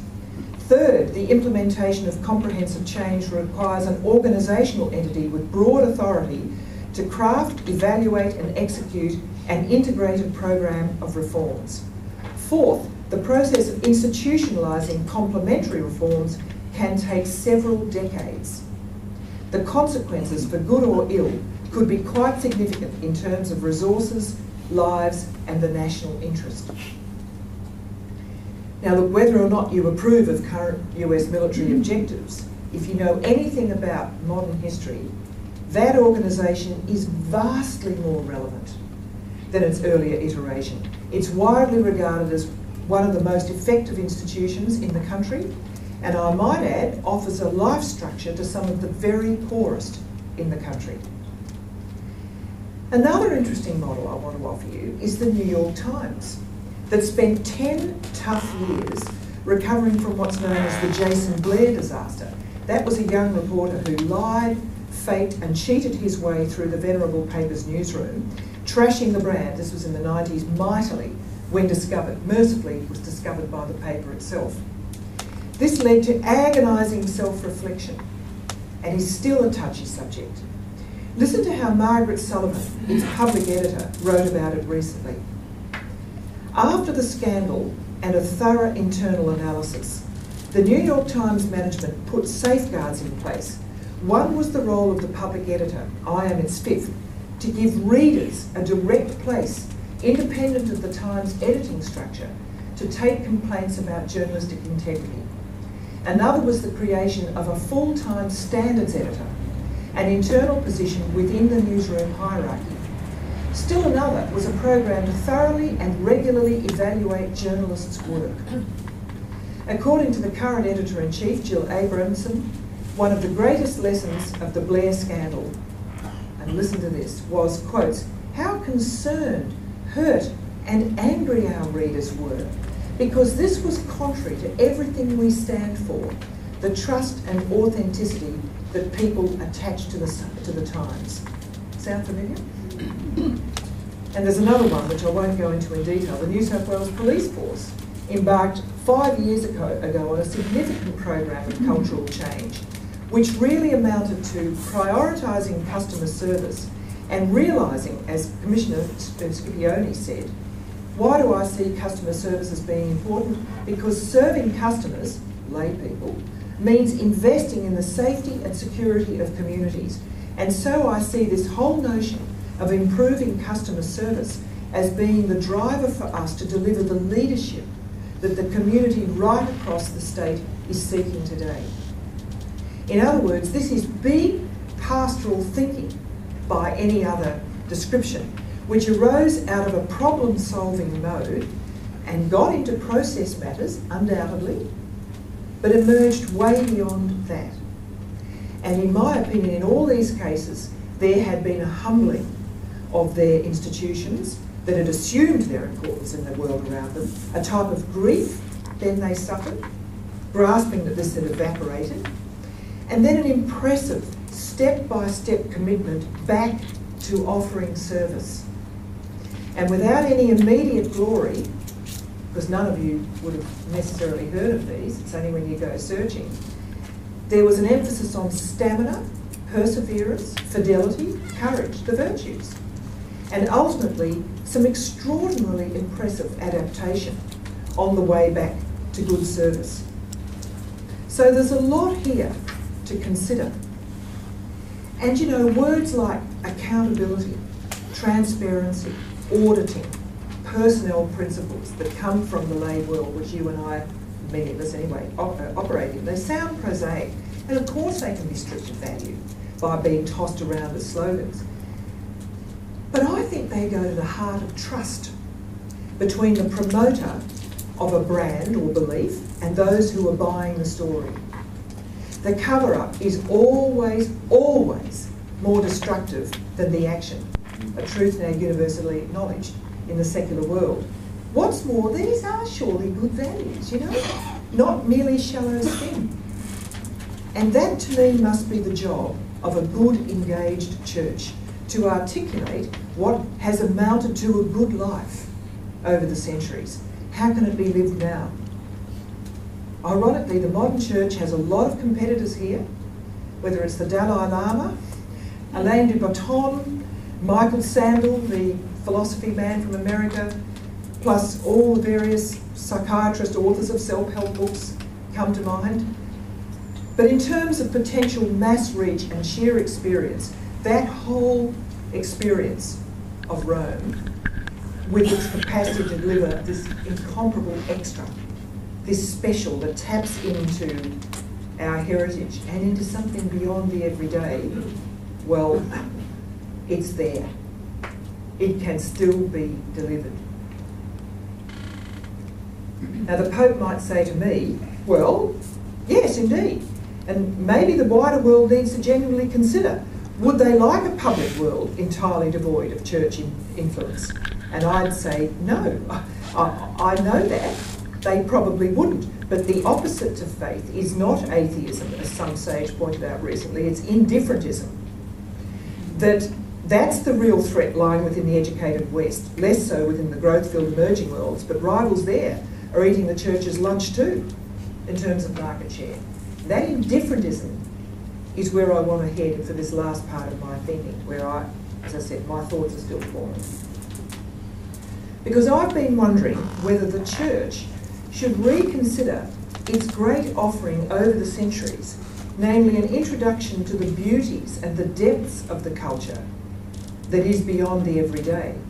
Now, for many centuries, of course, the church virtually represented and exemplified culture. They were joined at the hip. But the Enlightenment and the Reformation ended that, and I like the results. Believe me, I'm not yearning to go back to that old world of medievalism and before. However, my sense is that with the decline of confident religion generally and the rise of confident science, there's a seismic gulf in modern communities about ritual, symbolism, and actually the memory of its own cultural heritage, the story it tells itself about its values and who its people are. Father Andrew Hamilton, one of our patrons and a very wise writer, often writes most helpfully on current dilemmas. And he wrote in May this year in Eureka Street about the so-called new evangelisation, as you know, the previous Pope put in place, questioning in the most pertinent way how to hand on a tradition, whether that be of a church or a nation, That is the question. In the Catholic churches of the West, it's long been recognised as an acute change when societies were Catholics or Catholics. Sounds gone. So yes, his questions, Andrew Hamilton's questions. When societies were Catholic or Catholics formed a cohesive cultural group, the ascription of young Catholics to the Church could be taken for granted. It was part of communal identity. In Western societies today, communal allegiances are weak. They're not automatically handed on. They need to be chosen. And he acknowledged there was a perceived gulf between what might be called evangelical Catholicism and liberal Catholicism, and a further group, conservative Catholicism. And he didn't believe the future belonged to any one of these groups. But he did think, even though there was more focus among the evangelical Catholics on personal morality as opposed to social morality, he said this: the core insight of evangelical Catholicism is correct. Those who belong to the Catholic Church and to other religious groups will increasingly do so not through birth into Catholic families or schooling, but by personal choice. Their commitment will be countercultural and will need to rest on a personal commitment to Christ and a strong allegiance to the Catholic community. Now, how to achieve this? It has been very much preoccupying me, I have to say. And Dominic Milroy, who's an Ampleforth monk, wrote in the tablet of January the 19th that the sense of paradox so crucial to the whole thrust of Vatican II, that seems to be threatened by the more simple and sweeping and therefore more fundamental emphasis on an outright rejection of relativism as a whole. It's the sense of paradox that has to be revived. He felt that what Vatican II did was engage with complexity, the challenge of it, in every field, from global economics to genetics and from philosophy to the growth and movement of populations. There was a complexity that called for new levels of interactive thinking, and the Council chose that complexity. I also remembered remarks of Judge Chris Geraghty, who has, of course, as many will know, been amongst us for many years, left the priesthood 20-something, as it might even 30-something years ago, but has remained keenly interested. We've got a bloody good story, terrific heroes, a wonderful storyline, wonderful metaphors, beautiful narratives. It's a story full of myths and legends. There are lots of bad things, crusades, wars of religion, but the story's an epic one. Atheists and agnostics don't have a story to tell. Well, I'm not quite so sure about that anymore, but I am becoming more clear that maybe we need to reassemble the stories. Maybe we need to re-explore the cultural inheritance that has been bequeathed to us, alongside, even dare I say, trumping the theological. This is where I'm not sure about this, because I've never felt this before, but the Tablet of June indicated in an article about art and the spirit something from Father Gianni Notariani, parish priest at St Augustine's Priory in Hammersmith, and he quoted Lord Rowan Williams indicating art is sacramental. It uses the material world to arrive at the spiritual world. Even ideas are spiritual. C.S. Lewis, responding to the question of the Church's relationship with contemporary art, by considering its wider context, its culture, said, when asking what role culture plays in God's plan of salvation, he felt that at its best, culture brought us to the suburbs of Jerusalem. To go to the centre, we need religion. To go to the centre, we need religion. I think it's a great line. Not spirituality, religion. Now, I haven't been thinking like this anyway. I'm under the pressure of everything that's underway.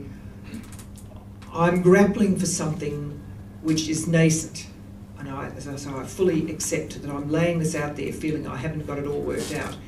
But I sense it is something useful for those of us who are still believers and trying to work out how to serve in a reimagined church. I think it's a genuine service that could be offered to the wider community, because I actually think we have got proportionally more of an opening to it than maybe the wider community in this time of immense change.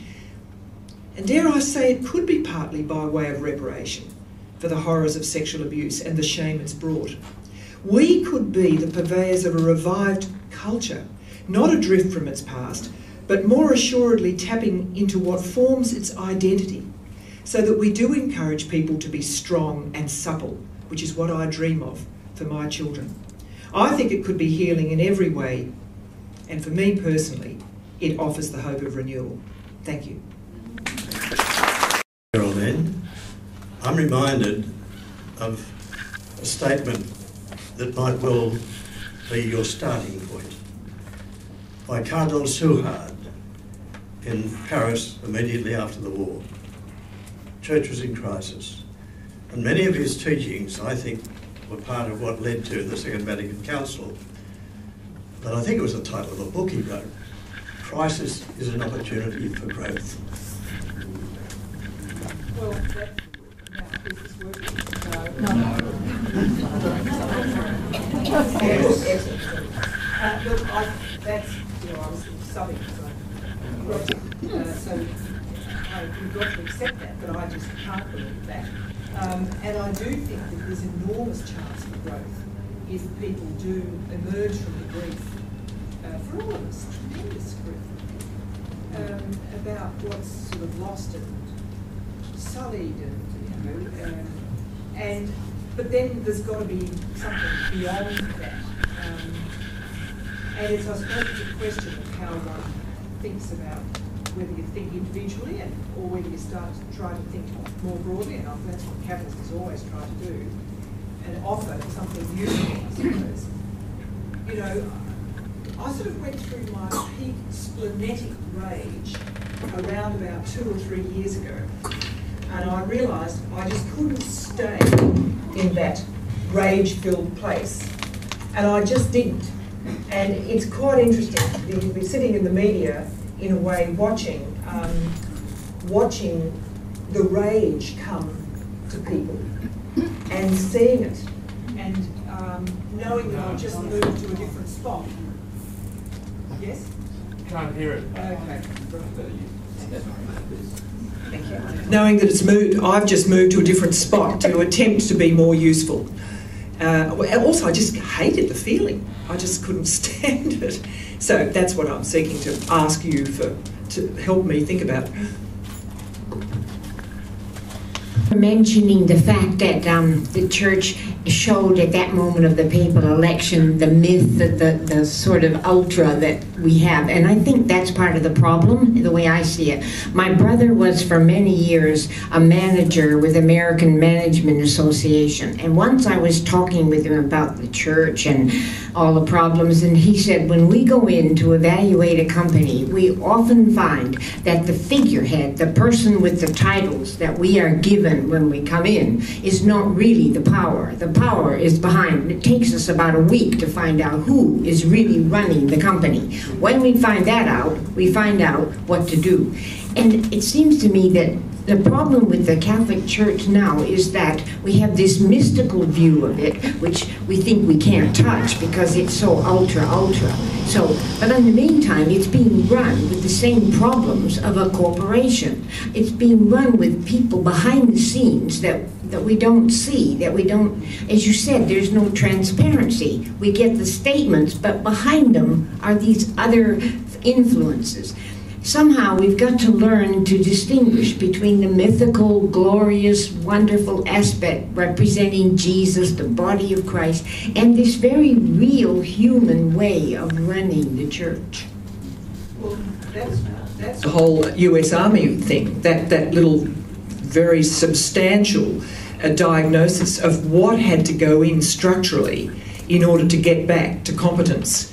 And as I understand, I also know some very interesting consultants who say even when you find the managers who wield the power, they actually may not be the leaders who affect change in that organisation. That's another very well-known thing about modern. So you've got to identify a range of different people and empower them to bring out the best in themselves, and then to bring out the best in others. Now, I think that's going to be a considerable process. I do think this man is possibly capable of it, though, and Yes, I mean, the whole business about the reform of the Courier, which we're all waiting for, I don't really know, like that is way outside my expertise. It seems to me it's outside a lot of expertise,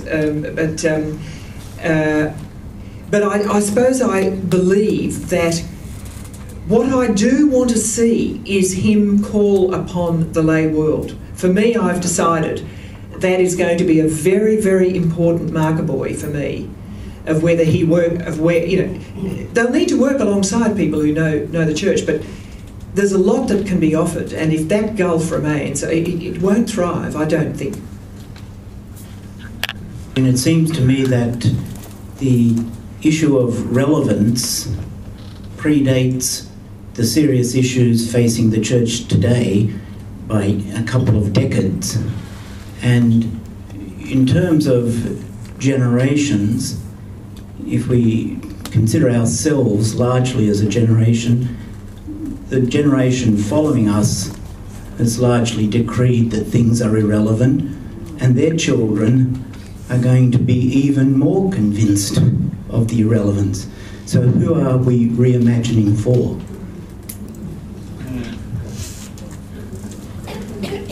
Look, this is what preoccupies me.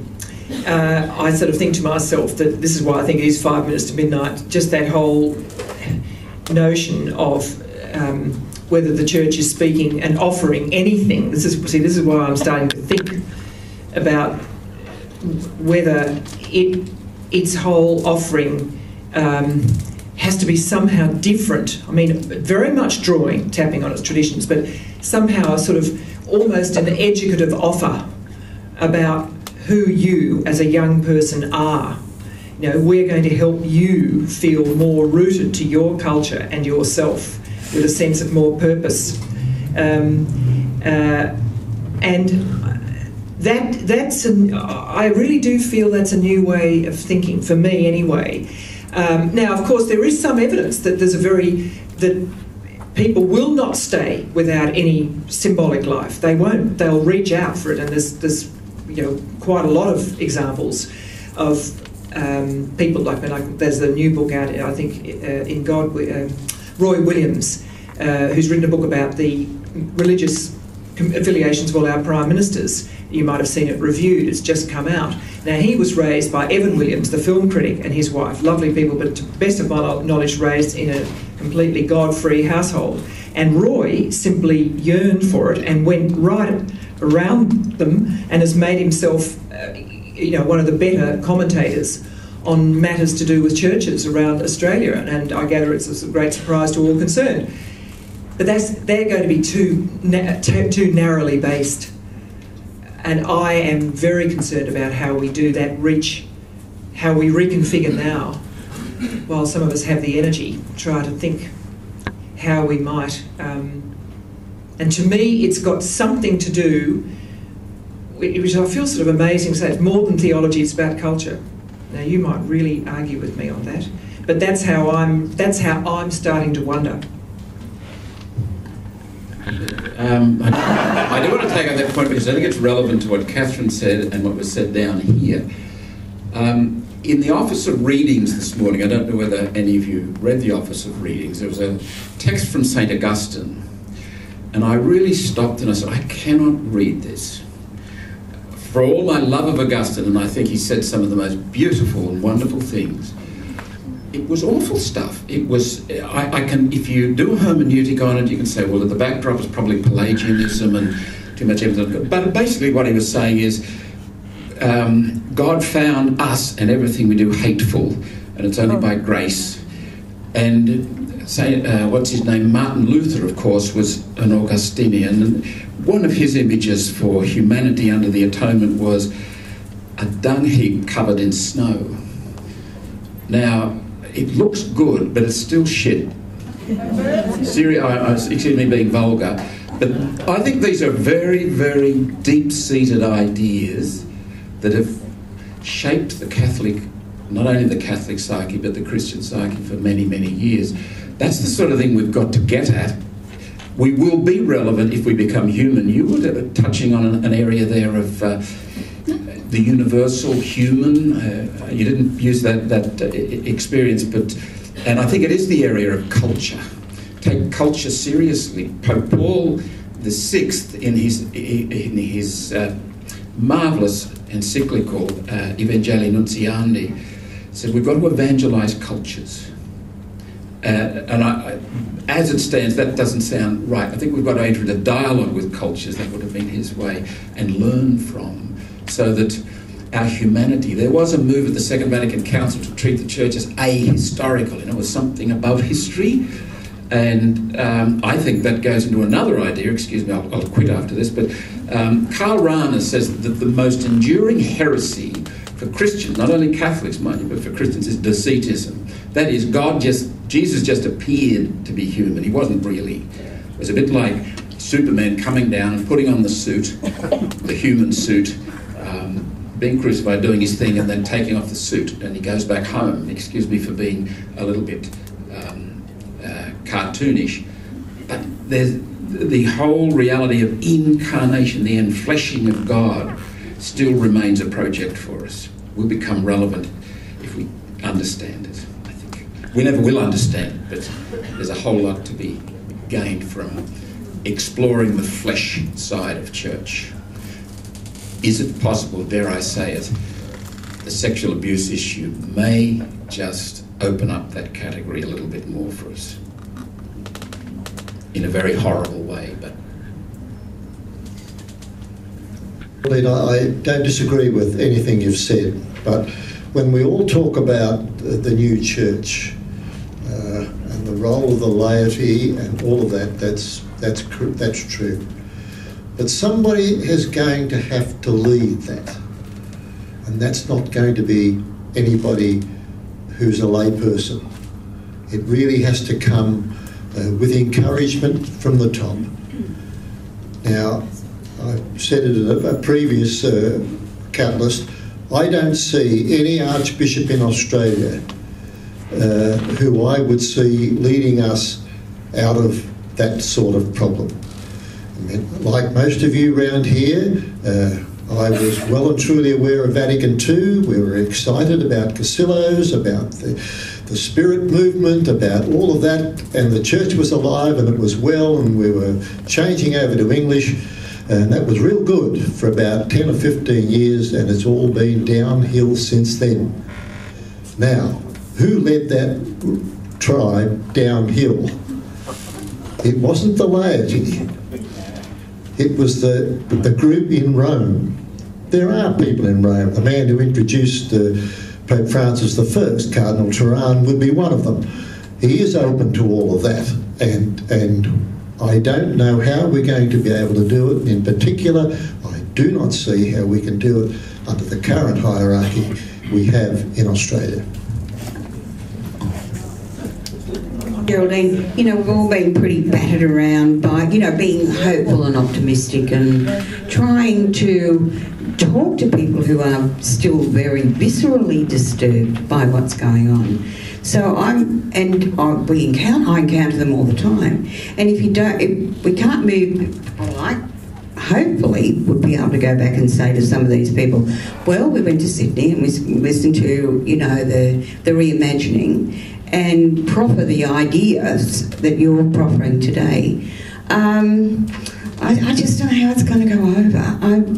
They're really stuck. If we can't reimagine it, you're as stuck as some of the people I know, and we all know, who've stayed absolutely viscerally angry. And I'm not quite sure how I'm going to talk to them when I get there. You know what I mean? Yes, I do. Do you know what I mean? How will I do it? Geraldine, I don't agree with much you've said. I'm just a tiny bit nervous about the analogy to the progress of the American army, frankly. Just a little bit. I know this is a bit peripheral, but since the American army has been reformed after the Vietnam War, they're still going to war rather too often, I think, And I don't know, and even today they're thinking we can go in without consulting the rest of the world. Now, I wouldn't like the church to go down that path. Yeah. I know it's only a brief point. Yeah. And of course, it isn't their choice. Whoa. So the soldiers are usually the ones who are very, very reluctant because they've seen war up close and personal. So to be fair, I don't think that's the American Army's decision at all. No. But look, in terms of anger, I mean, this is something that I feel, it's terrible. I think you've got to protect yourself from the anger of others that is inchoate and will not be relieved. I've decided, anyway, that partly because I know I've been through that, I suppose in a way, this is just me being very personal now, I feel, look, beyond a certain point, I don't like staying in that type of anger, and so I sort of simply, I invite the people and I say to them, look, I just don't know how helpful this is. Yes, there's every right to be terribly angry. There's been a betrayal of the most basic good shepherd notions of the church. I can't believe it. I'm shocked and horrified. But I've chosen to stay where I am because it's too deep in me. I need it too much. And then I have to move to that, well, what is being asked of me? Am I just going to let it wither on the vine? I've really, really been wrestling with this, believe you me. And I'm not, as I said, my answers are, I still think they're not that great, but they're trying to harness that sense of contribution. And that's what I would say to people like that. Is how long do you plan to stay just angry? Thank you. Geraldine, thank you for all that you've offered us today. A couple of speakers back, they talked about when are we going to get a leader, somebody in the hierarchy who's going to help us to make a change. I don't believe we sit and wait for them. The laity are 99% of the church, and we have all received the Spirit.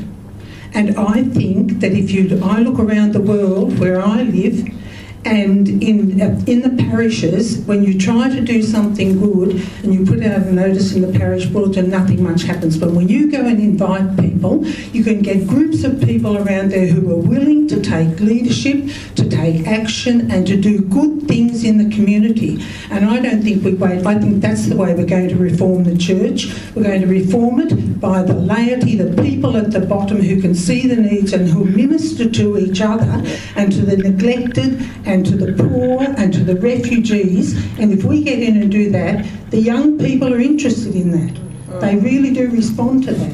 And they will then see meaning in our whole culture of religion if it's done in a practical way that meets the needs of human people and treats people with dignity and respect.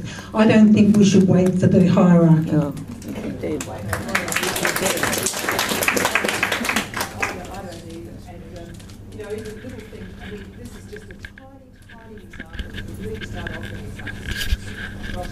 Seems very small. But even, Catalyst had this wonderful ceremony here, 3-4 weeks ago, where we honoured those long-term marriages. It turned out there were a range of our great members were all having big anniversaries. It was a wonderful night, wasn't it? It was an absolutely wonderful night of honouring.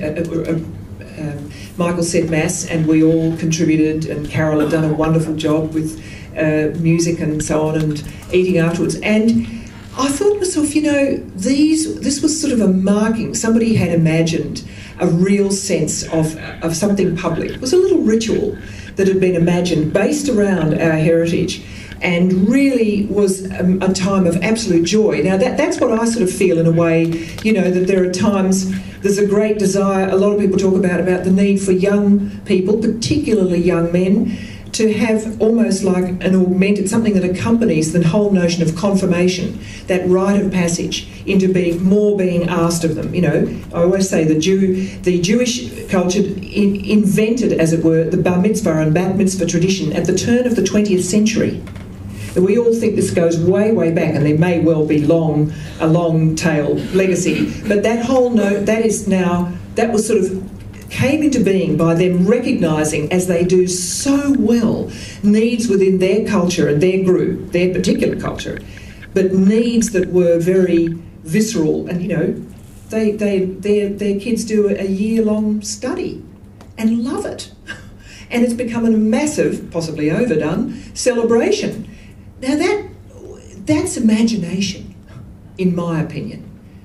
To finding things that meet the need, drawing out of our tradition, but actually acknowledging the needs of the culture and that sort of blandness that exists in a lot of our culture. That's what I'm diagnosing.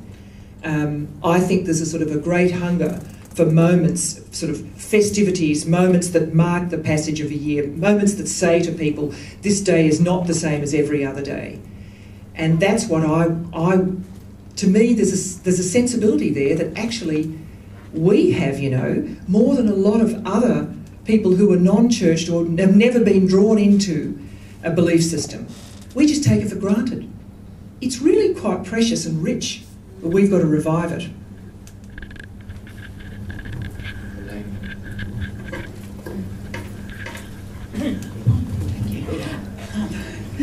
I've actually, just as I've been listening to everyone, just two questions came to me. How long are you prepared to wait for an answer to this question before you think, I'm over it?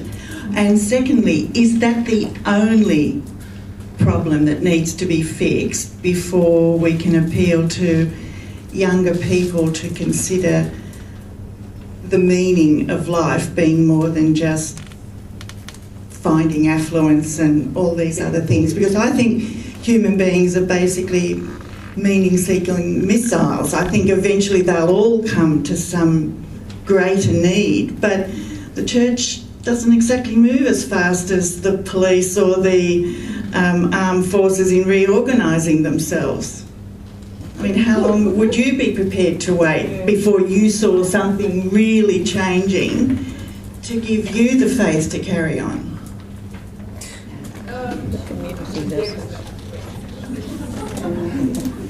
That's a very, very good question.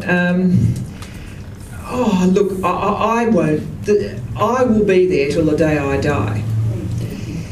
I know that about myself, but I've got one grandchild, I've got another one arriving in January, and I can't think who it was. Was it Jeffrey Robinson? I think it is Jeffrey Robinson who said, ask the grandparents, the Catholic grandparents, see how anxious they are. I thought it was really brilliant. And a lot of us are terribly anxious because it seems so ephemeral, like what are you going to... I mean, I've really been thinking about it. I mean, a lot of you will have been here far before me, but I'm really thinking about it. What am I going to say? What am I going to show? So that's why I'm trying to think usefully about how I could contribute.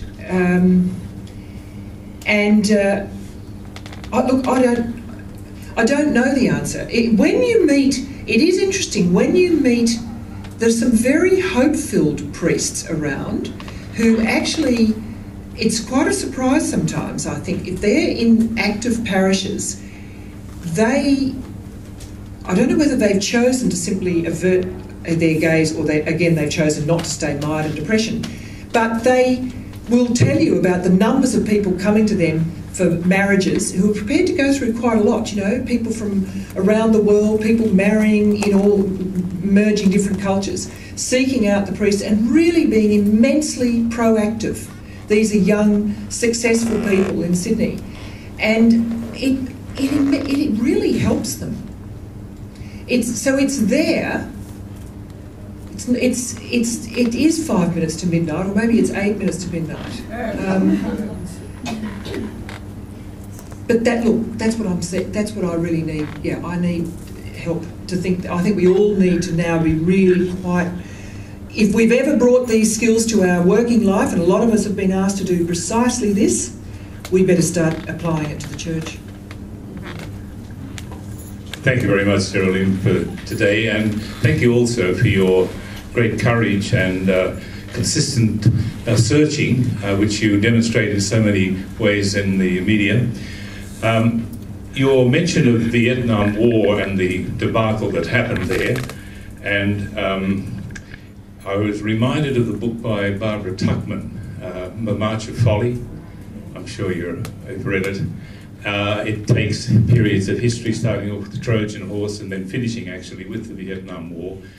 And her main thesis is that these organizations, groups, leadership groups, were faced with a crisis, could see what they needed to do, had the capacity to do it, and yet failed. And my abiding concern is that that's what's happening within the church. We have, and I agree that the laity are the ones that will take it forward, but unfortunately there's this ingrown, like an ingrown toenail I suppose, but ingrown group in the Curia, and we still don't know how they will be able to manipulate the control that they have for so long. And but how we bring about that cultural change, it has to be part of the mix of the of moving forward, I think. Yeah, thank you as well, and also to thank you to Michael Whelan, because this has been like a latent community for me since I have received the beautiful newsletters from the 90s, and I'm not going to talk ad nauseum, as probably everybody feels they have their story they could bring here as well, but I suppose as being a parent and that you want your children to be strong and supple. And one of the things that Pope Francis has just said recently was about narcissism in the community, and that we need to be more open to each other. And as a parent, one of the things that's helped me become a better parent is to go to a government-funded counselling for parents that is not well patronised, or at St Leonard's there's a community centre. And one beautiful thing actually reminded me of the Aquinas Academy focus upon centering and focusing in the present, because the man said to me, well, would you just promise every day you'll sit with your son and you won't tell him what to do, as in narcissism, like projecting and saying, I don't want you to be happy, I want you to suffer. I want you to just observe his drawing for 5 minutes and don't judge it, just say, so you're now picking up a blue pen and I see you're drawing a line, just being observant literally about what he's choosing to do and valuing his choices. And it really helped me realise that as a parent I've been very anxious, for one thing, and there's another thing, highly critical of my own models as parents, my parents and my parents-in-law, and quite antagonistic in my attitude about myself. And when I think of that, it's just one reason why would possibly be that I'm not somebody who experiences a lot of community as a person. And the one experience of community I want to find is as a spouse and also as a parent, that this child listens to me. And I really want you as older people to realise that if the younger generation rejects you, they're also going to be finding it hard to do their core duties. So don't take that on board. Try to remain helpful to that job you have of helping, just by observing their choices and remaining positive as much as you can, that they are a volitional being. Because there's so many institutions, you're so right, that are just discovering this fact. Like even the state school that we attend as parents now, they're just discovering they can raise money for themselves and feel good about it. Like that positivity, I was the only parent at a whole assembly where they were just helping the kids know this is good, you know, you can help yourselves. And that integrity I was happy to observe. Yeah. Look, I mean, I really think this is very interesting what you're saying, and I think you're right that and there's some very interesting writing and thinking. There's a very good piece on Spirit of Things, Encounter, I think it was on Saturday, wasn't it? That was different. I just heard something about young people. It was actually, I think it was Rachel the week before, and that to see the sacred in a lot of the messiness. I have personally made that decision because, you know, even in something as prosaic as the ABC. You know, you've got to be careful. I loathe the idea of becoming an old curmudgeon who says, oh my God, no, they don't know their grammar and they've got no memory of this and everything. Get over it. You know, there lies fustiness. So you've got to see the incredible striving, the incredible efforts, often accompanied by anxiety. I think that's a very perceptive remark you make, that actually people who are unmoored become far more anxious. And it's people who are moored in a broader base, like the base of a pyramid, who are less anxious, who let things go, who live and let live. You know, that's exactly what I'm on about. That's exactly what I'm on about. And I've started to rethink this as I watch my own children. I've got 4, you know, 2 stepchildren, 2 of my own. And I see that need for that suckiness gets them away from the judgmentalism that is so around these days. Oh God, there's so much judgmentalism, so little mercy. And they're all growing up with it, and they're all observing it, they're all looking over their shoulders. And I think, oh, thank you, I'm glad I'm my age. So that's all part of, and this is a narcissism abroad, and they'll all come up hard against that, and they are. So, but instead of being furious about that, I think I agree with you, you have to get in there and actually give this broader base. You know what other little model I look at? The English and their sense of history. You may all laugh. I'm quite an Anglophile, I admit it. But just watching the way the most unlikely people tap into that English sense of history, which they keep reviving and revisiting, buffing up beautifully, put their best artists on it. It's immensely consoling, you know, to the most humble of people, to the people who are right in there pulling the strings. It's really had an impact on them. Thank you, Geraldine. Look, my question is short, and it's probably not going to be appreciated, taking the discussion perhaps to a level that nobody would like to think about. But I'm just wondering if, Michael might be able to enlighten us here, if there's ever been any thought given in the future, given the parlous situation of the church, to a schism. Another schism. I mean, horrible though it might be to think about, it may be perhaps inevitable.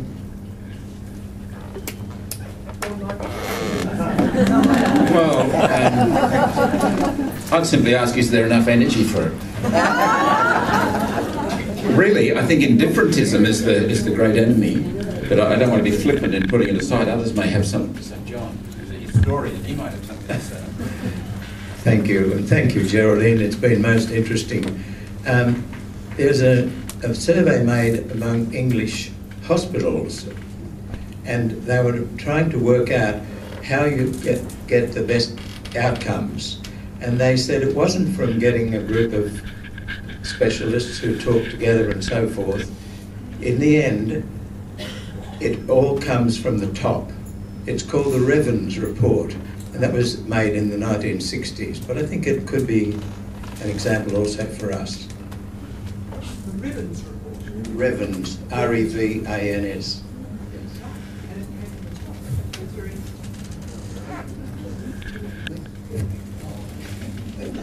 Sorry. I depart a little bit from some of the mood of what we've been talking about. Since Francis became the Pope, I subscribe to the Vatican News, and so I've read a great deal about the things that he's been saying. And I have to say, I'm very optimistic. I genuinely believe that the problems that the Church faces will only be solved if we have leadership. I also happen to believe that that leadership is never going to come from the laity. I genuinely believe it has got to come from the top. And I sincerely believe, from what I've read, that if we give Pope Francis a little more time, and let's face it, he's only been there very briefly. If we give him a little more time, he's going to provide the leadership that we've all been craving for a very long time. At the end of the World Youth Day celebrations, he spoke to various groups of people. He spoke to the bishops as a group. He spoke to the young people as a group. And the messages he gave to those people indicated to me quite clearly that he was utterly dissatisfied with the way the church was being run, and quite determined that they would help him to change it. And I really believe it's going to happen.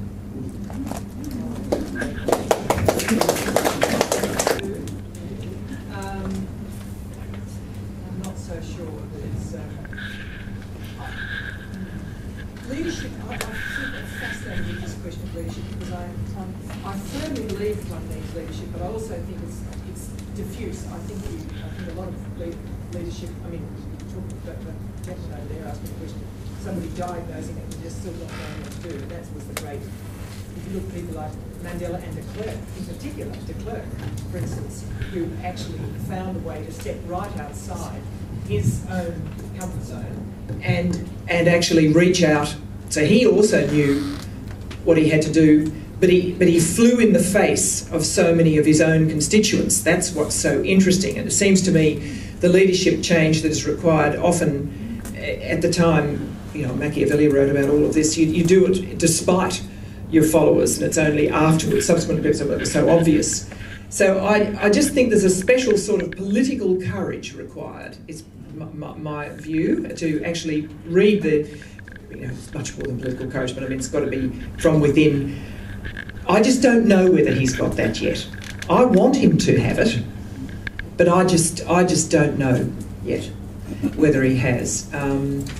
I've spoken to quite a few Jesuits about about it. I've been reading all about him, and I suppose I just feel that the way the world is at the moment, institutional life is an exercise in complexity, and if you don't get those different component parts all thinking in a leadership way, that leader will be left on his own, his or her own. So I'm not waiting for the leader, no.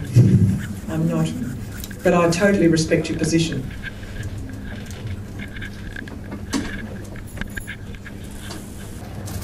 On hearing the word indifference, immediately I recall the comment by George Bernard Shaw, who said that it's not the terrible inhumanity or the terrible things people do to one another, that man does to one another. It's the indifference. That is the terrible thing. And I'm thinking if there's indifference, then there is almost apathy and almost no hope. I wonder if there's a close connection between indifference and apathy. Because I think Karl Rahner has the where he says hope is not simply the attitude of one who is weak and at the same time hungering for a fulfillment that is yet to be achieved, but rather the courage to commit oneself in thought and deed to the incomprehensible and uncontrollable. And I've found that in roles of leadership that I've played at work and in social clubs, that you don't give advice all the time and tell people what to do. You try and facilitate the situation and environment so that people who want to volunteer and who have applied for their position to work can go ahead and do the job that they want to do or that they're employed to do. And I asked one person once, what do you want me to do? And he said, I don't want you to do anything, I just want you to be there just in case I need you. And I found the same thing was said to me once in a previous relationship. I said to my friend, what do you want me to do? And she said, nothing, I just want you to be there. Obviously she was happy with my company at the time, and that was a profound thing. And I think for people of religious faith, they've got to sort of learn how to be not just merely human, but fully human, and all those virtues. And one of the virtues, I suppose it's very trite, but it's love. And I only mention that because I've recently been to two venues, one Politics in the Pub, and I went to listen to Susan George on the subject of the growth of illegitimate authority. And both speakers, right at the end of their talk, at the end of the night, among other things, mentioned love. He was saying, and you know, if I had to see what I've seen of good leadership in complex institutional environments, is extraordinary commitment by a leader, no doubt, a wiliness, an incredible but actually not often expressed gritty determination to see something to its bitter end. And the end was defined as a competent, better competent, more competent organisation, you know, which the church is much more than that, but tremendously hard work, but great attention to detail, and at some point a capacity for very, very tough behaviour. Because there are victims, this is the difficulty in big change, there are victims, and then, to me, the measure is, and the values that are then spread around the rest of the organisation, and this matters very much, is how those victims are dealt with. But some people just do not want to be part of the new arrangement. It's very difficult. And so that to me, the leadership is such a, so I heard there's this new word, granularity, it's been tossed around during the election, specific granularity. But there is, I understand, there's sort of like a mosaic. It's like a putting in place of, that's really what I think, it's more of a mosaic of leadership rather than a straight line of leadership. Gee, that's demanding, I've come to have in huge respect for people who do it well, and then they, there's that great line, leadership is what happens when you're not there. Oh, yeah. And I find that immensely attractive because, and that is what a lot of all the best organisations now, and actually that does happen, let's face it, that does happen in a lot of the good functioning church. So this is where there's a lot there to work with, but I do sense that there's this repositioning. To be honest, I do think that there's a lot of models from the lay world that will have to be brought into it. I do. Geraldine, you're brilliant. Just standing here watching you, I think. Ladies and gentlemen,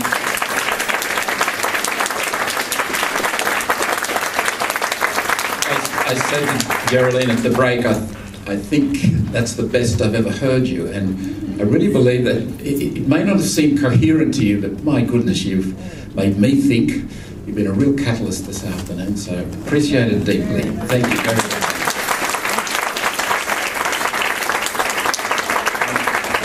Our next speaker in this series will be Francis Sullivan. In the next three of these talks, we'll get more specifically into the area of sexual abuse and perhaps what the Royal Commission brings into the public forum. So it will have that focus. Geraldine has set the scene, I think, marvellously this afternoon. Let me also publicly announce at this time we have invited the former President of Ireland, Mary McAleese, to be our guest next year, and she'll be here in September 2014. Among other things, she will deliver the Rosemary Goldie biannual lecture. Go in peace to love and serve the Lord and each other. Thank you.